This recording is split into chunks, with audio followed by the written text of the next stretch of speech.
Chapter 261. Everyone in the command center's eyes lit up. They didn't know how many soldiers the Horde had left. Adding the 100,000 orcs here and the ones intercepted by Dalen's fleet, it was definitely a heavy blow to the Horde. From the looks of it, the humans wouldn't lose more than 20,000 people. No matter how one looked at it, this was a great victory that only happened once in a century. Duque had just retracted his gaze from the Windrunner sisters, who were evenly matched with Master Howl. He was shocked to find that the battle between the strongest sorcerer of Azeroth and the strongest sorcerer of Draenor had already come to an end. It was a draw. Antonidas and Gul'dan clutched at their wounds. The left shoulder of Antonida's sorcerer robe had been burned. A black rune with an evil aura was wriggling on Antonida's old body. Antonidas was using arcane energy to dispel the rune, but it wasn't very effective. On the other side, Gul'dan had also been hit. A huge ice prism had pierced through his left shoulder. From the wound, ice patterns spread toward Gul'dan's heart like a spider web. Gul'dan injected the destructive flames in his hand into his shoulder to resist the invasion of the cold. Humph. I'll spare your life today. Next time, I'll leave your filthy head behind. The two of them turned around and left without hesitation. Antonidas reluctantly teleported back to the command center.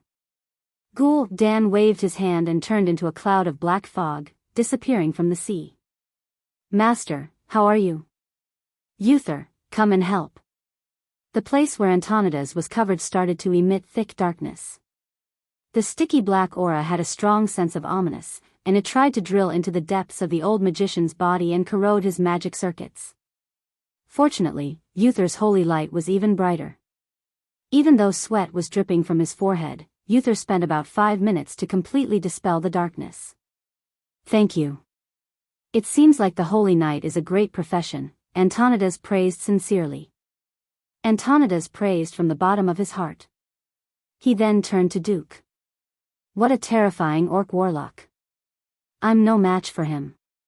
If I go all out, I'll definitely be the one to die. At most, I'll only be able to injure him moderately. I don't know why he's pretending to be heavily injured. All I can say is that he'll need at most a week to recover, but I might not be able to fight for the Alliance by then. Don't worry. He won't come again. Duque said with absolute certainty. Are you sure? Yes. Duque turned to look at Krasis in the Dalajan crowd. Please send Mr. President back to the Dalajan first, and then ask Archbishop Fao to go to the Dalajan and check Mr. President thoroughly. It would have been best to send Antonidas to Lordaeron. Due to political reasons, Antonidas would rather stay in his old nest to recuperate. Krasis quickly opened a portal, connected it to the Dalajan, and sent Antonidas away. Not long after, Krasis opened a portal and hurried back. The orcs were not stupid. After their several charges were repelled, no matter how stupid they were, they realized that with so many people crowded on the coast, sooner or later they would be wiped out. They gave up the blind attack and seemed to be waiting for something. Duque's pupils suddenly shrank to the size of a needle's eye. It's here. It's finally here. Duque stood up and slammed his hand on the table. Pass the order, all cavalry regiments are ready to launch a countercharge against the enemy along the established route. All reserves are to enter combat positions, with the spear team and the javelin team as the main force.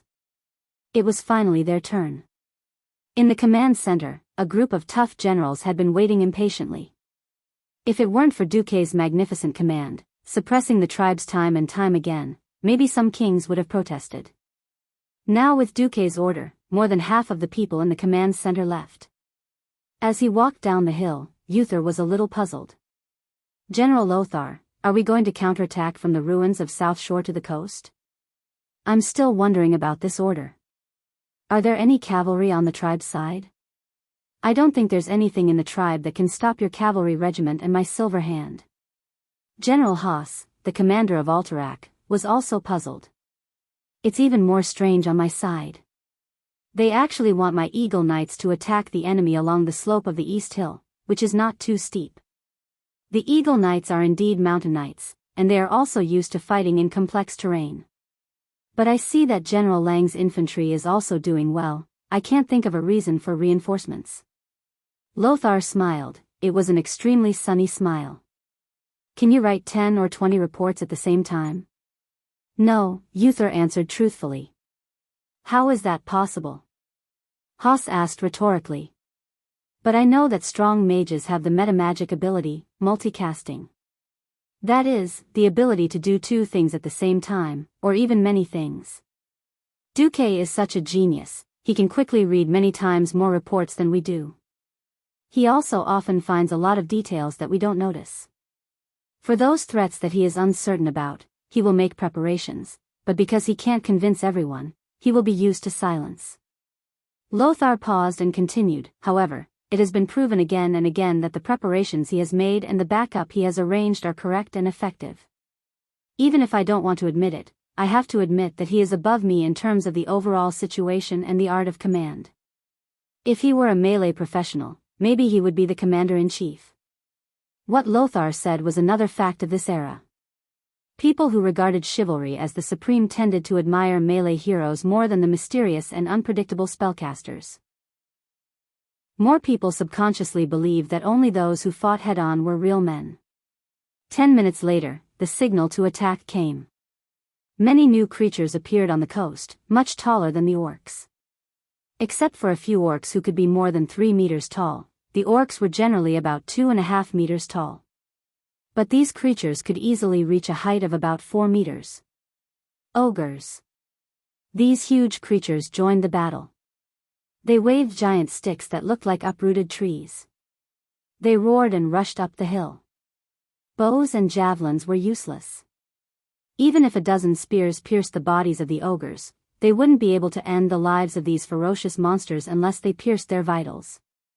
And every time the giant wooden sticks were swung, a bunker was smashed, and an entire row of shield soldiers was smashed away. The shield wall that the humans relied on to fight against the orcs became the biggest fatal weakness, which allowed the ogres to cause massive casualties with every blow. Apart from the ballistae and cannons on the top of the hill, there was nothing that could stop the march of these giant creatures.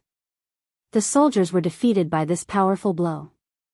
The orc soldiers attacked through those gaps and quickly spread out, sweeping up the alliance soldiers in the trenches. A group of figures wearing heavy cloaks and riding heavily armored warhorses appeared on the slightly dilapidated pier, each horse's eyes shining with dazzling red light. Chapter 262. The Eagle Knights led by Haas attacked the horde along the river at the foot of the eastern hill.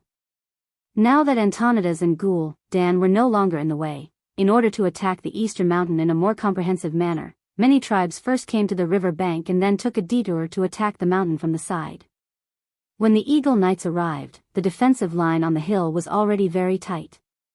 On the front line, Tyrion and General Tom could often be seen leading the reserves as firefighters to fill in the gaps in the position. From time to time, even Lang had to personally lead the troops into battle. The only good thing was that Stormwind's reserves were quite sufficient. It was just that the casualty ratio was shocking. It was under these circumstances that the Eagle Knights circled around to the flank of the horde attacking the hill. "Level your spears," Haas shouted. The knights lowered their nearly 4-meter-long spears and urged their mountain horses to charge from the side. Alterax's Eagle Knights weren't heavy cavalry in the traditional sense. Considering the mountainous terrain, the armor of this group of knights was between light cavalry and heavy cavalry. They didn't have heavy armor, only light chain mail and a layer of leather armor. The warhorses were also only equipped with a piece of leather armor. On the complicated terrain of the river and the hills, the Eagle Knights performed quite well. With the heavy sound of hooves, the knights quickly scattered, looking for their own targets. When the target was more than 2 meters away, they had already stabbed their spears, hitting the enemy's vitals. At the same time, the momentum of the warhorses pierced deep into the enemy's body. At the same time, the well-designed spear couldn't withstand the powerful reaction force and began to explode to the side. The unlucky ones who were stabbed fell to the ground, and the knights casually abandoned the remaining half of the spear, pulled out Alterax's special double-edged broadsword, and slashed at the horde's warrior's neck. The quick charge cut off the horde's fierce attack. But Haas didn't stop. He took his men around the beach and quickly retreated from the river. The cavalry that had lost their speed couldn't even be compared to the infantry when faced with the tall orcs. Moreover, in that kind of fierce battle, the Eagle Knights suffered a lot of losses. The regular forces were dealt with by the regular troops. Transcendent monsters were naturally dealt with by the insanely strong paladins. Uther, who was charging forward, quickly saw the opponent that Duque had almost tailor-made for them. They covered their faces with scarves, so only their eyes could be seen. Each of them carried a huge two-handed sword. The cavalry from Lordaeron treated them like fools and were prepared to teach them a lesson with their spears. In the rules of cavalry, it was common sense to charge at each other with a lance. Using a heavy sword against a lance, this was the only way. In their hearts, they were praising their luck, and were prepared to make use of the advantage of their lances to take down the enemy. Wuthor heard countless unfamiliar buzzing sounds. 30 meters away, the charging cavalrymen fell to the ground in front of these guys. Even the cavalrymen of the Rotterdam kingdom who did not fall to their deaths on the spot did not draw their swords to attack the moment they got up. Instead, they felt as if they were about to bleed from their 7 orifices as they clutched their heads tightly with both hands. Ah! The cavalrymen rolled on the ground in pain and let out inhuman howls. In the name of the holy light. Wuthor witnessed all this with his own eyes. At this moment, he completely understood why Duque wanted the Silver Hand Knights to fight against these cloaked guys. These are demons. They are using evil magic to attack us. After saying that, Wuthor raised his warhammer high. Several holy seals were added to the warhammer, and the top of the warhammer emitted a silver light like the moon. "Stand up, soldiers!" Wuthor shouted in his loud voice. "The holy light will drive away the darkness, but you must use your weapons to defend your honor." Dazzling light spread from the warhammer, echoing the bright light of dawn, and instantly driving away the darkness from the land.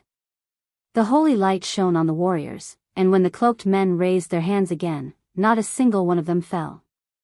Although the people who got up and the cavalry behind them were still a little scared, when they found that no one fell, they mustered their courage again and let out a deafening roar, charging towards the cloaked knights. However, at the moment of fighting, not only the cavalrymen, but even Wuthor was stunned. This was because this group of guys were wearing the standard armor of the Stormwind cavalry. The only difference was that they used the spiked pauldrons commonly used by tribal warriors. No. Why? A Rotterdam cavalry screamed.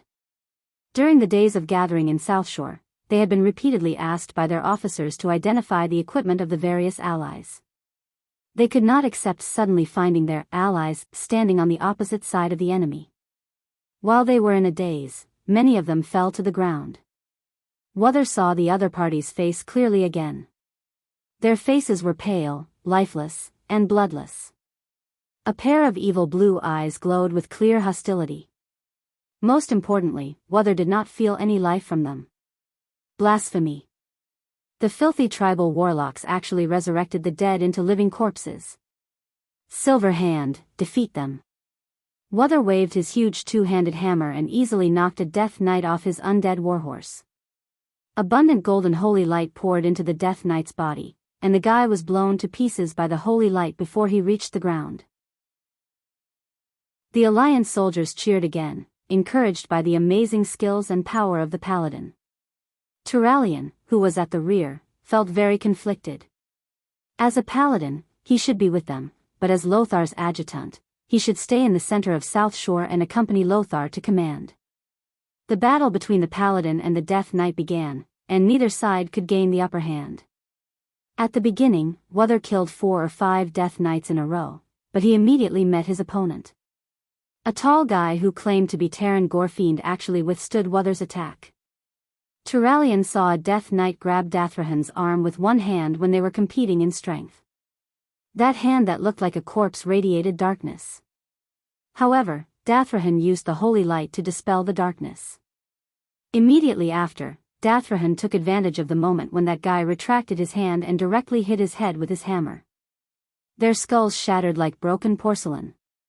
Turalyon noticed that there was not a drop of blood flowing out of the skull. It was all dry brain matter. On the other hand, the Death Knights were able to win against the normal Alliance cavalry. Turalian suddenly noticed the signal coming from the hill. Chapter 263. The Death Knights and Ogres were indeed two big cards. If they were ambushed by these two troops, the Alliance would definitely suffer heavy casualties. As a transmigrator, Duque remembered at least 70% to 80% of history. When a surprise attack was no longer a surprise attack, the so-called surprise attack would only be a joke. Duque raised his hands and waved his index fingers at the sky. Windsor immediately understood. "Send my order, the Dalajan mages get ready." "Your Excellency Kel Thuzad?" "Your Excellency Krasis?" "No problem. We've been ready for a long time." Both of them replied affirmatively through the magic communication. Below, the two cavalries fighting fiercely on the ruins of South Shore were already fighting for real. "Send my order to retreat." Turalian shouted to the nearest messenger. He knew that this person would use his horn to spread the order. "Cover each other. Retreat outside the town and regroup." The soldier nodded and raised his horn. He blew it twice, then another long horn.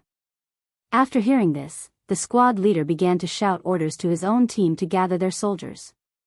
In fact, it was not easy, especially in a chaotic situation where both sides were entangled. Fortunately, the Rotterdam cavalry had made arrangements early in the morning, and their tactical execution was quite good. They took out chain-flying hammers that looked like hinges used for cannons. These little things with two round metal balls connected by chains in the middle was a simplified version of a tripwire. They were thrown directly at the leg of the Death Knight's horse. Under the effect of inertia, the small ball would naturally spin around the horse's leg. Regardless of whether it was a dead horse or a flaming horse, its speed would still be reduced. Most of the cavalries got rid of their opponents. The Hand of Silver was in charge of the rear position. The Death Knights who did not receive new orders chose to pursue. Just as the Alliance cavalry pulled away from the Death Knights, bright lights flashed on both sides of the hills. The Dalajan mages. Even when the main battlefield was at its most critical, Duque did not send out these killing weapons like the Pharaoh. Even when the Ogre mages appeared on the battlefield and beat up the mages of the Storm King family and the Rotterdam Kingdom on the two hills, Duque did not use them at all. Good steel should be used on the blade's edge. In Duque's opinion, a battle of attrition between a mage and a warlock was too boring. If he wanted to use it, he would use it to eliminate the enemy's elites. This was only the second battle at the Dark Portal. Before the Doomsday Army came out, the Death Knights of the Horde were very valuable. Although the bodies of these Death Knights belonged to Stormwind City, their souls were those of Dan's warlocks who were killed by Orgrim. Only these warlocks could allow newborn Death Knights to easily grasp dark magic.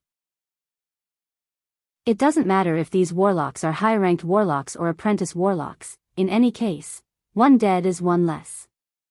As long as they die here, paladins can purify their souls, even Dan can't resurrect them as Death Knights. The name of the battle this time was Beastman's Blood. With the amplification of the battle magic formation, the power and range of each mage's magic were greatly increased. The money spent on this magic formation alone was enough to equip an infantry regiment of 5,000 people. It was all worth it. The huge fireball that blotted out the sky and covered the earth poured down from the hills on both sides, leaving long trails of flames behind. That spectacular scene made countless people raise their eyebrows. Even the retreating Rotterdam cavalry and paladins of the Silver Hand couldn't help but be tongue-tied. It was too magnificent.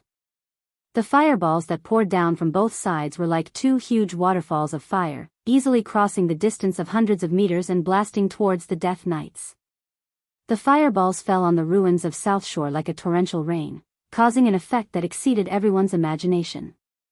South Shore, which had become incomparably dilapidated after the battle between Antonidas and Dan, was now injected with the elemental life force called flames and came to life.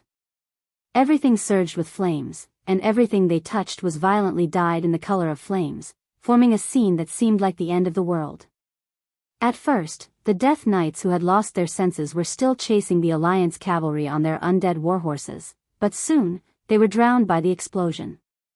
The terrifying explosion plowed through the ruins of South Shore again. After a round of attacks, there was nothing left to continue standing in the flames. Ha ha ha. Perish, dirty bones. Really go to hell, don't stand up again. The Rotterdam cavalry vented their frustrations from being suppressed just now. Even with the blessing of Uther's holy light, they could not fight like real paladins, after all.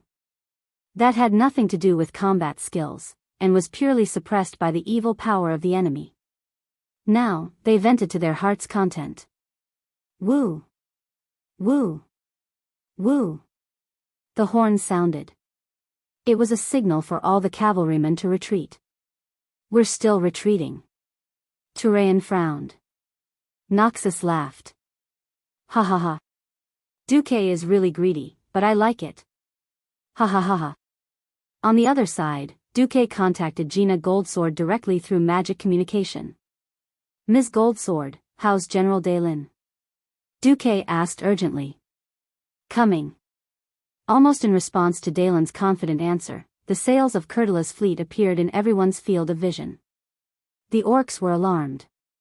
Almost every orc commander realized that they were in big trouble. That's right, the coastline of South Shore was the widest, and the most suitable for a landing battle. The problem was that if they could not attack, the hundreds of thousands of orcs would all be squeezed on the narrow and long coastline. They would be the best targets for the fleet's cannons. On the flagship, seeing so many tribes squeezed on the coast, General Daylin was ecstatic. Open all the cannons and use the grape shot. I want these green-skinned creatures to go to hell. It was early in the morning, and the wind was right. It was perfect for Curtila's fleet, which used sails. The sail, which was originally just a tiny dot, rapidly expanded in everyone's field of vision. There was a sudden burst of cheers that could turn the entire world upside down. Hooray! Blast those bastard green-skinned creatures to death. Don't even think about charging over. Just stay down there and take the cannons. The orcs launched a desperate charge, trying to break through the defense line of the hill. Even the ogre mages were charging, but the Dalajan mages suppressed the ogre mages very well. Chapter 264. The Alliance soldiers stood tightly on the defensive line on the hill, holding their weapons steadily. Their spears were pointed diagonally downwards and stabbed at any approaching orcs. The soldiers formed a continuous shield wall, and the trained javelin soldiers kept throwing rain of death from the higher trenches. The orcs kept attacking these squads with absolute numbers, but they could not break through the Alliance's defensive line. At this moment, the sound of cannons rang out in the distance. Duque clenched his fists in excitement. This was what he wanted. Artillery and infantry coordination. Land and sea coordination. These two concepts were completely foreign to the world of Azeroth, but to Duque, who was a transmigrator and a fan of the fake military, it was like a drizzle. The cannons of this era had very big limitations. These primitive breech-loading cannons had a short range, and their power was limited. No general or marshal would have thought of asking the fleets that entered the battlefield later to help with the cannons. To the kings of the Alliance, as long as the Alliance could withstand this wave, it would be a very impressive victory. Who would have thought that Duque's appetite was so big that he actually wanted to swallow all 100,000 orcs? And it was about to come true. In the command center, the faces of the remaining 4 kings were filled with shock and awe. Kurtiraz's complete First Fleet, the half-destroyed Third Fleet, the Fourth Fleet that was chased away by Lord Howl, and the Storm Fleet took advantage of Lord Howl's fight with the Windrunner sisters to approach the shore together. Their cannons were fully opened, and a sky full of bullets poured down on the shoreline that had turned green. A series of flashes quickly flashed across the ship in the distance, followed by rising black smoke that temporarily covered the entire ship. It's here. Every Alliance soldier had an excited heart beating in their chest. When King Lang saw thousands of black lines across the morning blue sky from the top of the hill, he even forgot to continue to encourage his soldiers. Those steel beads mixed with the blazing aura of gunpowder intertwined with each other in the air. In some places, the steel beads were so densely packed that they actually collided with each other in the air, producing a series of crackling sounds. But there was no problem. It was as if God had scattered a large plate of black beans from the sky, sprinkling them on the beach with a piercing hum. Even though they knew that the next scene would be spectacular, the Storm Wind soldiers and the Rotterdam soldiers on the hill were still stunned by the scene in front of them. The terrifying shellfire plowed through the orcs on the beach. The place was originally crowded with green dwarves, but after a round of fire, only a few were left standing. A sieve-like formation appeared in front of the Alliance soldiers. Just as the Alliance soldiers thought that victory was at their fingertips, a voice suddenly rang out from the battlefield.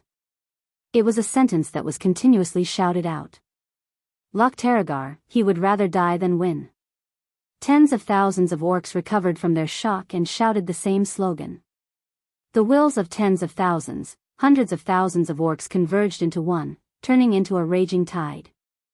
Unfortunately, this tide was extinguished before it could reach the Alliance's camp. Pass my order, use the firewall technique. Duque ordered coldly. Dalaran's mages immediately released a high wall of flames on the hillside of the two Alliance mountains. Wall of Fire was not a spell with a good price-performance ratio. To maintain the wall of flames, they had to constantly inject mana. For low-level mages, maintaining it for a few minutes would deplete all their mana. In most battles, this spell was not very practical. However, at this crucial moment, the appearance of the firewall technique extinguished the last thoughts of the horde. The orc warriors were not paladins who could temporarily rely on the holy light to become invincible. How much combat power could they have if they risked their lives to charge through the firewall? This attack directly smashed the morale of the horde. Finally, the horde's retreat horn sounded. Retreat? How could it be so easy to retreat after landing on the beach? Duque did not know who the commander of the horde was this time, but he was sure that Orgrim was not here. However, it was not easy for the horde to retreat. Their only path of survival was in the direction of the East Beach, because they knew that the Alliance's tight defense line was still there if they retreated to the west coast. Moreover, the sea facing the west coast was deep water. As long as Cortira's fleet was there, they would not be able to board the transport ship back alive. The east side was different.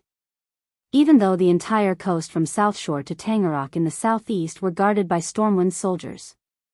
The sea facing the east coast was shallow water with a depth of less than 3 meters. The Alliance's ships could not enter, and this was the horde's only hope. In fact, the horde was retreating in that direction, and the transport ship was also moving in that direction, ready to receive the horde's warriors. However, it was not that easy. Magar, have your mere people go to the sea facing the east beach to snipe the orcs. Gu, yes, master. Without waiting for Duque's order, Lothar personally led the cavalry to chase after the orcs when they retreated. This was a rare opportunity to beat the orcs when they were down. Other than Lang, who did not dare to advance too recklessly, who continued to defend his own hill and continued to attack the horde passing by, the bombardment had already extended to the east beach. On the hill to the west, Mograine and Abendis had already led their troops down like ferocious tigers, chasing after the horde's tail. On the entire battlefield, the battle was nearing its end. Looking down from the sky, the silver torrent representing the Alliance was in a semi-encirclement, chasing after the remaining green parts along the coastline. The horde had sent out many troops to cover the rear, but none of them could hold on for long. They were quickly torn apart by the fierce bombardment of the Alliance's long-range weapons and the fierce impact of the Alliance's army. They were quickly swallowed up by the human torrent. In the Alliance's command, thunderous cheers were heard. This was the first victory since the establishment of the Alliance, and it was also a rather great victory. Congratulations, Deputy Chief Marcus. The most excited king of Stormguard, Tolbane, was the first to shake hands with Duque. The Alliance's victory would undoubtedly greatly reduce the pressure on Riptide Fortress. No matter how good the defense of Solder Bridge was, being besieged every day was not a long-term solution. Thank you. Duque smiled. The second to come up was King Terina's. Sure enough, it's the world of the young now. Kalia misses you very much, come to Lordaeron more often when you have time. The king of Lordaeron's words were clear. Duque forced a smile and nodded. Yes, yes, I will definitely go when I have time. Yes, I am very busy. The third was King Xian. Now it's good, at least we taught those green-skinned creatures a lesson. I don't have to worry about waking up with a bunch of green-skinned creatures on the kingdom's beach. There are still many orcs, we need to continue working hard. The last was King Eden. This Alterac king had always given Duque the impression of being gloomy, cunning, and astute. Just as Eden was about to say something, a sudden change occurred. A sharp longsword pierced through Duque's chest. At. Chapter 265. You should be able to hear me, right? I'm sorry, I admire your wisdom, but if you don't die, the beastmen will not be able to rule this world. A quick and clear beastman language came from behind Duque. Every word entered Duque's ears, reminding Duque of who killed him. Fireblade Clan. Duke's heart was completely cut in half by the sharp blade. He coughed up blood, and blood spurted out from the gaps between his teeth that were full of blood. You really know our tribe well. It seemed to be a sigh, but it also seemed to have made up its mind. With a twist of the blade, a cold light burst forth from Duke's chest, splitting Duke's entire body into two halves. King Alterac Eden was dumbfounded. Perhaps he was very resourceful and full of ideas, but he had never been a courageous and daring king. This was something all kings looked down on. Seeing the Star of the Alliance, who was about to shake hands with him, suddenly killed, King Eden collapsed to the ground, tears and snot flowing out of his eyes. The other three kings were also stunned. Terenas was frozen in fear, while Jean and Salas pulled out their swords at lightning speed. Pssh, more than 10 sounds rang out, as if they were the same note. Inside the hall were the dignitaries of various countries. Although many generals had already left the mountain, the dignitaries never lacked guards. Unfortunately, these sounds came from the chests or throats of the guards. More than 10 guards were assassinated on the spot by the sudden appearance of the orc. Among all the guards, only Windsor and Gavinrad activated divine protection to block this fatal blow. Even though there were over 1,000 guards in attendance outside the command center, at this moment, in this enormous command center, there were only the 4 kings, Windsor and Gavinrad left, a total of 6 living people. The king's pupils contracted as they finally saw their enemies. They were all tall, with ferocious faces and protruding fangs. They carried large flags with domineering words on their backs, and held 3-foot-long burning blades in their hands. They were all sword saints of the Fireblade clan. They had crossed the entire battlefield in an unimaginable way and arrived at the headquarters of the Alliance, which was overlooking the ocean. There, they had planned a decapitation strategy. I was too careless. He was too careless. The impending victory had paralyzed everyone. The soldiers could not wait to participate in the pursuit and taste the first great victory of the human alliance against the orc tribe. No one had expected the other party to be so sinister. This was worse than the last time Ryan was ambushed. If more than half of the kings of the alliance fell here, the country that lost the king would inevitably fall into chaos, and the alliance would inevitably collapse. No matter what great victory Lothar achieved on the front line, it would not help. To the tribe, these sword saints of the Fireblade clan were so close to becoming heroes. Just a little bit more. The only thing they didn't expect was that Duque would be resurrected. The surrounding air instantly dropped to the freezing point, and a tornado-like blizzard appeared in the blink of an eye. The sword saints had long since realized that something was wrong, but the snowflakes in front of them were so large that they could not even see their own fingers. It had to be said that the leading sword saint was definitely a top-notch expert. He did not hesitate for even half a second and immediately pulled out Blade Storm. The sword saints of the Fireblade clan would definitely know how to deal with this move, but it was a different matter for humans. In such a narrow space, there was no space to dodge at all, and it was not just one Blade Storm, but more than 10. All the sword saints used their ultimate moves at the same time as if they had a tacit understanding. Even if these sword saints were not as powerful as the leading sword saint, the Blade Storm that was blasted out was not to be underestimated. Looking at the sword light that filled their vision, even though they knew that there was a mage protecting them, all the kings were scared out of their wits. Scram! A loud roar sounded like thunder from the sky, causing everyone's eardrums to ring. The next moment, the entire ground of the command center exploded with dozens of huge ice prisms. The kings suddenly felt as if they were in the middle of a snow-colored forest. They immediately came back to their senses, and they had a question in their minds. Where were those damn sword saints of the orcs? The stone ceiling was pierced through by a large pile of ice prisms.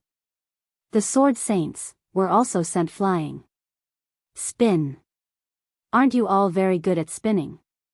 I'll let you guys spin around as much as you want. On the ground, Duke's figure appeared from the dissipating white fog, pointing at the sky and cursing. Yes, using one's high-speed spinning to create countless sword auras that were as sharp as blades was indeed very awesome. Don't forget, the blade storm of the sword saints came from spinning, and spinning required a fulcrum to stand on. What Duque did was to send all these fulcrum flying into the air. The sword saints were so depressed that they wanted to vomit blood. What happened to the promise of eating the king's heads together tonight? What happened to the promise of using their ultimate moves to destroy the heavens, the earth, and the air? The legendary ultimate move that would definitely cause a bloodbath had all become a fool's one-man show. It was not that they did not want to stop, but this kind of terrifying ultimate move that erupted all of their energy in an instant was not something that could be stopped easily. They also wanted to move away from the ice prisms under their feet and then slash at Duque. But the ice prisms under their feet continued to thicken and extend, not letting them fall. As a result, under the gaze of thousands of Alliance soldiers, the roof of the Alliance's headquarters was lifted off, and then more than a dozen small tornadoes of sword blades spun continuously in the air. It was not known whether this scene was terrifying or funny. This situation directly alarmed many soldiers who were chasing at the front lines. Not good. Every general's face was pale. Stop. Everyone, return. Turayan shouted nervously.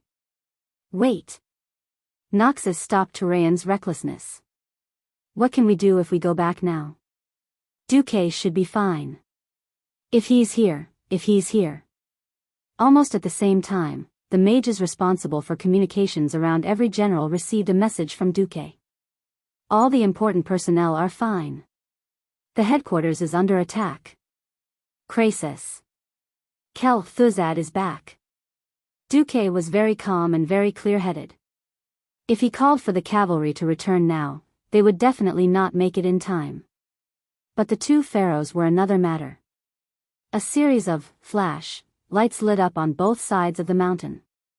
There was no time to lock onto the coordinates of the teleportation, so the two famous pharaohs of the future used the fastest and most violent method, using flash continuously to hurry on their way. Low-ranked mages had to rest and adjust their magic circuits after each use of flash, but there were no such restrictions for Radiant Moon mages. While others could travel 20 yards with a blink, these two fellows could travel 200 yards with a single blink. Moreover, they didn't even need to pause. They were practically burning with anxiety. Originally, Duque had planned to hold out until the two of them returned, but Duque suddenly found an opportunity. Chapter 266. The system elf spoke, which was rare. Dear host. Do you want to eat them alone? I've scanned them and found that they seem to have skill books that you can use. The system elf was connected to Duque's brain, and this kind of brainwave communication took almost no time. Skill book? Why would a mage like me need a blade master's skill book? I'm tired of carrying such a big kitchen knife. I don't know, but their energy fluctuations are similar to yours. If you can kill them alone, you might be able to extract the skill book from the energy in their bodies. Wow. That's possible. At this moment, Duque was excited. Duque yelled loudly. What skills did a blade master have? There were so many blade master's skills. But the core of a blade master were still those 4 skills. Gale Step could make a blade master invisible and increase his movement speed. If a blade master attacked a target while invisible, it would cause additional damage and reveal himself. This was much more powerful than a thief's invisibility. Mirror image could create an illusion of a blade master to confuse the opponent and eliminate all unfavorable magic effects. Critical strike could increase the probability of a blade master dealing more damage when attacking. Needless to say, blade storm, the rapidly rotating blades could easily injure all enemy ground troops in the vicinity, and also made the sword saint immune to magic. Any one of these 4 skills could bring great help to Duque. For a moment, great ambition surged into Duque's heart. Fight tycoons. Distribute land. Oh, no. It should be, fight the boss. Rob his mother. At this moment, Duque's mind was unprecedentedly focused, completely from the greed in his heart, from the desire for power, and from the anger of being killed. It was a very magical and very strange slight distortion of the mind. He didn't even notice that a few things flashed in the system notification: detected, greed, in the 7 major sins, activated, you have developed a strong greed for something. Due to your human nature, exploding state. Greed changed from a negative soul state to a positive soul state. Transforming in progress. You have obtained temporary special abilities, plunder, and luck. Plunder, you can obtain more spoils of war from the enemies you kill. Note, this can be beyond the concept of physics. Luck, even living enemies can become your luck. Because they are your potential for advancement. When luck is activated, you will get a higher chance of critical hits and better item drops. Duque didn't notice, he really didn't notice. He only knew that his magic had been activated. Just as the Blade Masters ended their Blade Storm, the Blade Masters were activated.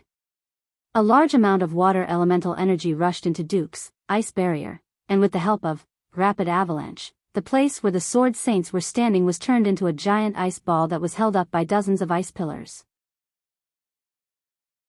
A translucent ice film sealed off all entrances and exits. Inside, the temperature was dropping rapidly.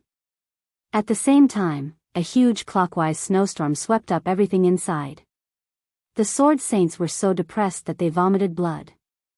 Of all times, the enemy had unleashed it. That unreasonable ice tornado did not seem like something a sky wizard could do. It was a morning star, no, a radiant moon. They weren't strong in terms of freezing air. The problem was that Duque had placed a large number of palm-sized round ice flakes in the barrier.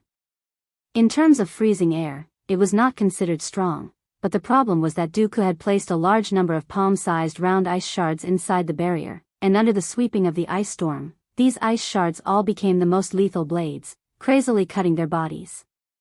Under normal circumstances, the Blade Masters could have used all sorts of methods to avoid the attack before the spell was formed. However, Duque just had to wait for them to finish casting their ultimate spells. If it were any other enemy, they could have used Gale Steps to escape. But where could they run to now? Because they were weak, they were sucked into the ice storm and lost control of their own bodies. A Sword Saint was definitely an elite among the Beastmen. Compared to other Beastmen, a Sword Saint's attack power, speed, and agility were all maximized. Chopping down trees and boulders would only require one slash. In comparison, their defense and vitality were at the level of an ordinary human. After casting their ultimate spells, the Blade Master was even weaker than an ordinary human. The ice blades continuously created wounds on their bodies. Very soon, the first Blade Master lost his life. The second, the third, the leading Blade Master's eyes were bloodshot, and he let out a ferocious roar. Loktar Ogre. Even though he was weak, even though his arms were sore and limp, even though every time he swung his blade, he still attacked.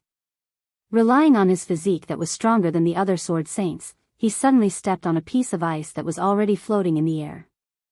Using the seemingly insignificant reaction force, he shot out of the ice shield's range like a falling meteor. You. Only you, must die. There were countless bloodstains on the Blade Master's face. The wounds caused by the sharp ice blades were already covered with frost. Before he broke through the barrier, the ice blades cut his face again and again. The wounds on his chest were already disorderly, like a piece of rotten meat that was about to be chopped up. There was only a small section of the red flag left on his back. Only the long blade was still astonishingly bright. Only the remaining blood red eye was surging with endless fighting spirit.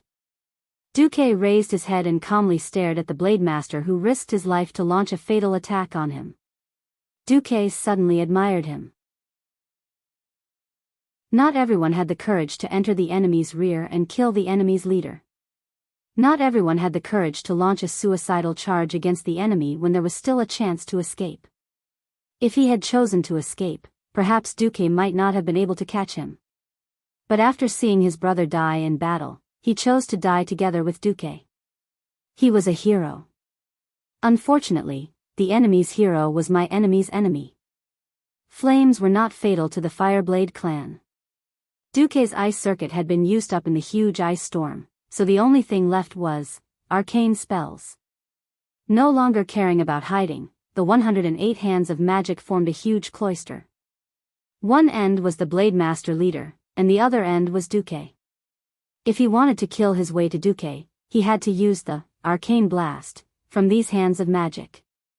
The dense barrage completely exceeded the limits of what the Blade Master leader could withstand. In less than a tenth of a second, the Blade Master leader was turned into a sieve and fell heavily. Chapter 267. However, the Sword Saint leader was not dead yet. He fell to the ground, and blood flowed out from all the wounds on his body. Soon, the already red floor was dyed red. He raised his head and opened his remaining eye. He opened his mouth with 3 broken fangs. Human mage, the one you killed is the chieftain of the Fireblade clan, Dar Triple Bloodblade. May I know your name? Dar said in the beast man language in a deep voice as he coughed up blood. Duke Marcus, the deputy commander of the Rotterdam Alliance, Duque replied in the human language. So it's you.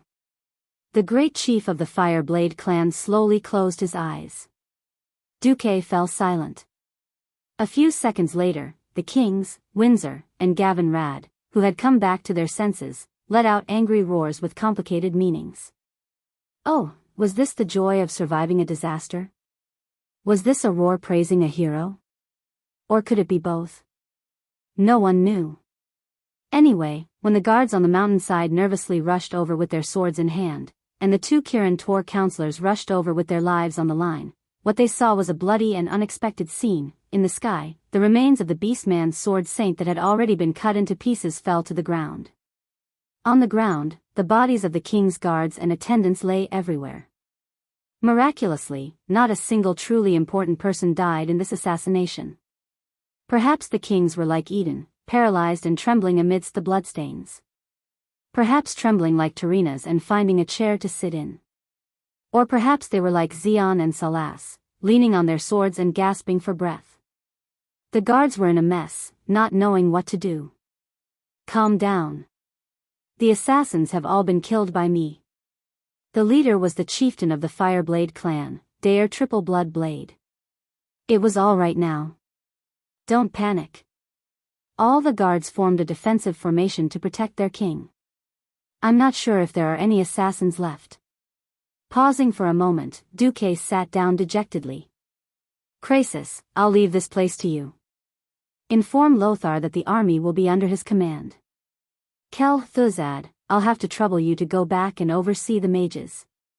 After arranging everything, Windsor hurried over to support the limp Duque. Master, are you all right? I'm fine.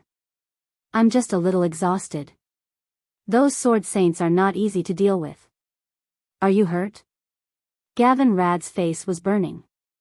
Just now, he couldn't do anything. Under divine protection, he could not use any weapons. He might be able to use the holy light to heal the kings, but the problem was that if the kings were killed instantly, his holy light would be useless. No. It's just that my magic circuits are a bit messed up. I'll be fine after some rest. Duque looked weak on the outside, but he was so happy that he wanted to jump up and shout, "Yours truly is rich. Yours truly is rich. Yours truly is rich." There was no reason for it. It was because of the few paragraphs in the system prompt. Congratulations, host. You have extracted a mysterious power from the souls of the Sword Saints of the Fireblade clan. You have obtained the secret of Mirror Image. You can now use the advanced version of Mirror Image, True Mirror Image. Your temporary special abilities, Plunder, and Luck, have come into play. You have extracted the true essence of Blade Storm from the soul of Dar Triple Blood Blade. Your Ice Shield and Rapid Avalanche have combined into a new combination skill, Blade Storm. Blade Storm, this is the magical version of the Blade Storm. You can condense the cold aura into countless sharp and frightening blades, slowing down and cutting all enemies within the range of the storm into pieces. The power will increase as your ice circuit is strengthened. However, this is a very extreme magic. As a price, your fully activated ice circuit will be overloaded for a short period of time. You will not be able to use any ice magic for the next 3 days. What is this? This is clearly a killer weapon. Whoosh. I hate that I don't have a high-level ice circuit. Otherwise, the power of this move would be many, many times greater. Thinking of this, Duque felt a little resentful again. The Sun King's arcane fire circuit was indeed amazing, but the problem was that there was no ice magic. Duque rummaged through Mediva's lair for a long time, but he couldn't find an advanced mode for practicing the ice circuit. Involuntarily, Duque thought of Frost Grandpa Antonidas. Antonidas was proficient in all 3 elements, but he preferred to use water and ice magic. Just by looking at his insane number of water elemental summoning spells, one could tell how powerful his ice circuit was. But it doesn't seem to be easy. Duque's mind was a little messy. When he came back to his senses, the entire South Shore, no, the entire Hillsbrad Hills were boiling. We won. Long live Anduin Lothar. Long live Duke Marcus. The huge sound waves formed wave after wave of angry waves, wantonly attacking everyone's eardrums.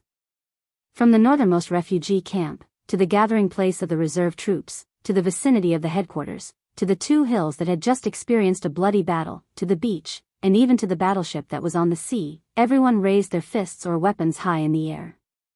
Long spears were like a forest, and swords were like the sea. Thousands of wills converged into one sentence, long live the Alliance. Whose tears were flying? Who was venting their sorrow? The orcs, who had thought that they were invincible, were finally beaten into the hell of losers under the united efforts of the 7 major human kingdoms. Their corpses were thousands of miles away. Those ugly and ferocious faces were stiff because they had lost their lives. Those huge and frightening bodies covered the entire ground of South Shore, the entire beach, and half of the sea. The terrifying legend of the orcs' invincibility was shattered today, right here and now. Long live! The cheers of thousands of soldiers and civilians were like a tsunami, soaring into the sky. Long live! The loud cheers seemed to have brought the entire human world back to the past. Under the banner of Thoradin the Great, everyone was united, and they were invincible. The 4 human kings walked over, and this time, they did not shake hands, but hugged. If not for Duque, they would have all died under the blades of the Fireblade clan, and their noble lives would have become the new legend of the Fireblade clan. Unfortunately, it was because there was no if that the alliance could continue. Old Terinas patted Duque's back and whispered, I owe you one. If Stormwind is unable to restore your kingdom, come to me. I can lend you 100,000 soldiers. Wherever you conquer, that will be your territory. Thank you, Your Majesty Menethil. If that day really comes, I will ask you for this favor. Chapter 268. It had to be said that as the king of the largest human kingdom, Terinas was quite daring. He was far from the muddle-headed old man of his past life. Previously, he said that he would marry Princess Kalia to Duque, but in fact, he was just trying to get something out of it. Everyone knew that Princess Kalia had almost no chance of inheriting the throne, because it was passed down through the male line and not the female line. Arthas was definitely the crown prince. The surrounding kingdoms of Lordaeron were all wary of Lordaeron swallowing them, so there was not much chance for their own crown prince to marry Kalia. Kalia's marriage depended on who could bring the most benefits to Lord Darren. Before this, Tarinas and the other nobles of Lord Darren valued Karazhan, which was in Duque's hands. Unfortunately, Duque refused to take the bait, and instead looked like he was obsessed with Aurelia. Now, Tarinas decided not to mention Kalia anymore. He directly threw out a more important condition. To be honest, if not for the fact that he knew that Lord Darren was likely to die, Duque might have really agreed. Now, it was better to take care of the tribe. If he did not defeat the orcs, all the land and status would be fake. The other three kings were naturally not as rich as Tarinas. Of course, Duque had saved their lives, so they naturally knew how to behave. They all said that they would send gifts once they returned to the kingdom. Hee hee. That's more like it. Otherwise, I swear on my pettiness that if anyone dares to not return the favor, I will immediately make life difficult for your army as the Alliance's deputy commander. Then, you can go cry. Duque laughed in his heart. King Salas Trollbane asked the question that everyone wanted to know. Deputy Commander, can I call you Duque? Of course, Uncle Salas. Duque smiled. Didn't you just, killed? Duque took the initiative to speak. If it was just now, he might not be able to explain how he came back from the dead, and why there was a graveyard next to the command center, and it would only take him a moment to run to the corpse. But now, his mind moved, and the arcane circuit changed. In an instant, 3 identical Duques appeared in front of the 4 kings. It was not as simple as looking exactly the same. They were surprised to find that the 3 Duques were doing different things. One was pointing at the map, one was whistling, and one was taking a sip of the hot black tea that the waiter served. Reginald, give me your sword. Windsor had a general idea of what the dukes were up to. He drew his sword and handed it to the duke who had spoken. In the next second, that duque slashed the other 2 duques with his sword. Not only was blood splattered all over the ground, but there was also a shrill scream. King Eden was so frightened that he became paralyzed again. Then, with a blur, the 2 duques turned into streams of light and disappeared. Duque chuckled. Sorry for scaring everyone. This is the advanced version of the magician's mirror image. I call it true mirror image. Oh, I see. Everyone applauded Duque's high level of magic. And so, just like that, Duque managed to fool them. There was no need for Duque to clean up the battlefield. As the commander-in-chief of the entire battle, Duque had done a lot. When he returned to his house to rest, every soldier and general along the way, regardless of nationality, respected Duque. To be honest, Duque had put in a lot of effort to trick the tribe. Now, Duque just wanted to go back to his house and have a good sleep. At this time, Duque suddenly noticed that in the status bar for Aurelia, there was the word lightly injured. Demon Queen Aurelia is injured? Duque's heart ached for no reason. Even if Aurelia and Queen Sylvanas couldn't take down Lord Howl, they shouldn't be too far off. Maybe it was because of the terrain. Duque blamed himself a little. Realizing that Duque had changed his direction, Gavin Rad was stunned. Sir, where are you going? I'm going to the elves' encampment. When Duke arrived at the place, he saw the elves lying on the ground in a disorderly manner. The elven archers were all tired after the continuous battle. In less than 2 seconds, the elusive Sylvanas appeared. She tilted her head, blinked, and suddenly sighed. Sorry, I was careless this time. But next time, I'll definitely return the favor, sister. After saying that, he disappeared on his own. Queen Sylvanas is indeed a little capricious. Duque sighed inwardly. When Duque walked further inside, he ran into Archbishop Benedict of Stormwind City. Your Grace, Benedict smiled kindly.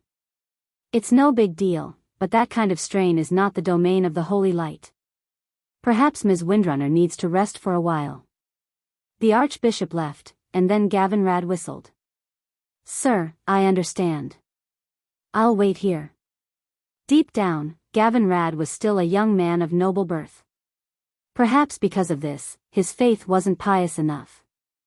As a holy knight, he was always overshadowed by the 4 powerful people chosen by Fao. Duque didn't argue. After all, it was true that he liked Aurelia. Taking a deep breath, Duque walked to the deepest part of the forest. He thought that Aurelia would build a tree house or something, but all Duque saw was a fishnet-shaped hammock. Aurelia was lying on it, her right hand covering her eyes as she swayed. Sorry, little Duque. I made a fool of myself. I thought I could take care of the opponent cleanly. In the end, the 2 of us together could only hold him back. You sisters did a good job. He's Grom Hellscream. If given enough time, as one of the strongest people in the tribe, he could destroy 3 fleets of Kurdilas. Although I want to say that I feel better, a failure is a failure. It's ugly. You're hurt, Duque said lightly. I'm fine. Then why don't you jump on the ground with your legs? Duque teased. Little guy, are you looking for a beating? Aurelia was a little angry. There's no outsider here. You don't have to hide your injury. When did you become one of us? Aurelia's face suddenly turned red. Just because you went to jail for me? Duque ignored her and went up to Aurelia and reached for her leg. Wait, what are you doing? She pulled out her longbow at lightning speed and blocked in front of Duque's hand. I know a lot about muscle and bone bruises. If you let me handle it, I can let you recover in a week. Or do you want to limp for 3 months? Aurelia thought about it. She wanted to be a cripple for 3 months? Damn it, she was a windrunner. He might as well just kill her and be done with it. Aurelia finally nodded, okay. But don't lie to me. Chapter 269. Aurelia didn't want to believe Miracle Dr. Do at all. When she was fighting with Grom, she could endure the pain with her willpower. But after the battle, she found that she was in terrible pain. What was worse was that she had forgotten how long it had been since she returned empty-handed. After fighting for so long, there wasn't a single decent prey. Those orcs killed on the beach were no different from rabbits on an outing to her. It was rare to see a decent one, but she couldn't take it down. As the heroine of the Troll War and the eldest sister of the Windrunner family, Aurelia couldn't bear to see her 4th brother silently kill 3 figures. Hearing that the internal tribes wouldn't attack South Shore in the short term, Aurelia was prepared to go to Solder Bridge to kill. But the pain in her leg made her realize that if she went with her injury, she would probably kneel if she met someone as ruthless as Grom Hellscream. Unfortunately, the traditional healing skills of the High Elves and the holy light of humans couldn't do anything to her injury. As a last resort, she could only let Miracle Dr. Do try. Aurelia had already made up her mind. If Miracle Dr. Do was actually Quack Dr. Do, then she wouldn't care if he was the deputy chief of the Alliance or the Hand of God of South Shore. She would make his face feel the same pain as hers. For the time being, it seemed that Miracle Dr. Do was very professional. Without moving closer, Miracle Dr. Do asked, which part of your leg hurts, and how does it hurt? Aurelia jumped down on one leg. Her posture was so light that it was almost impossible to tell that she was injured. But from the slight frown on her face, it could be seen that the Great Demon King was in a bit of pain. Sitting on a shiny rock, the Great Demon King stretched out her right leg and took off her knee-high boots, revealing a smooth and beautiful leg. Aurelia's leg shape was really beautiful. Unlike most High Elves' slender legs, her legs were slightly rounder than her brethren's. Perhaps in the eyes of many male compatriots, Savannah's slender and straight legs were the pinnacle of orgasm. But as an old racer who had watched 10 terabytes of racing movies, Miracle Dr. Do thought that these legs were the best. This was what attracted Duque the most. Duque didn't pounce on her. Idiot. If he really did that, he would be instantly killed. Duque had no doubt about this. A minute later, Queen Shi, who was wandering outside the forest, suddenly pricked up her ears. She heard some bad noises. She wasn't sure at first, but her sister did a good job of disrupting the flow of the wind. In just a few seconds, the flow of the wind became chaotic. It was obvious that her elder sister had lost control of the wind. This was an extremely rare occurrence, which only proved one thing: elder sister Aurelia had encountered something that made her confused. Not good. That bastard. Queen Sylvie's figure instantly disappeared on the spot. The closer they got to the small forest, the clearer the sound of the wind became. Ah, no. Ouch. It hurts. Duque, you bastard. You lied to me. Queen Sylvie could recognize Aurelia's voice even if she turned into ashes. No, only the first one was especially painful. I'll be ready in a minute. This was obviously the little bastard's voice. His soothing voice was full of bewitchment. Really?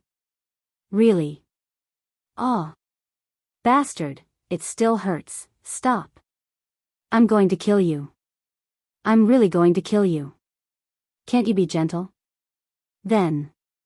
I'll slow down. It's much better now, I knew it. Cervantes couldn't bear it anymore.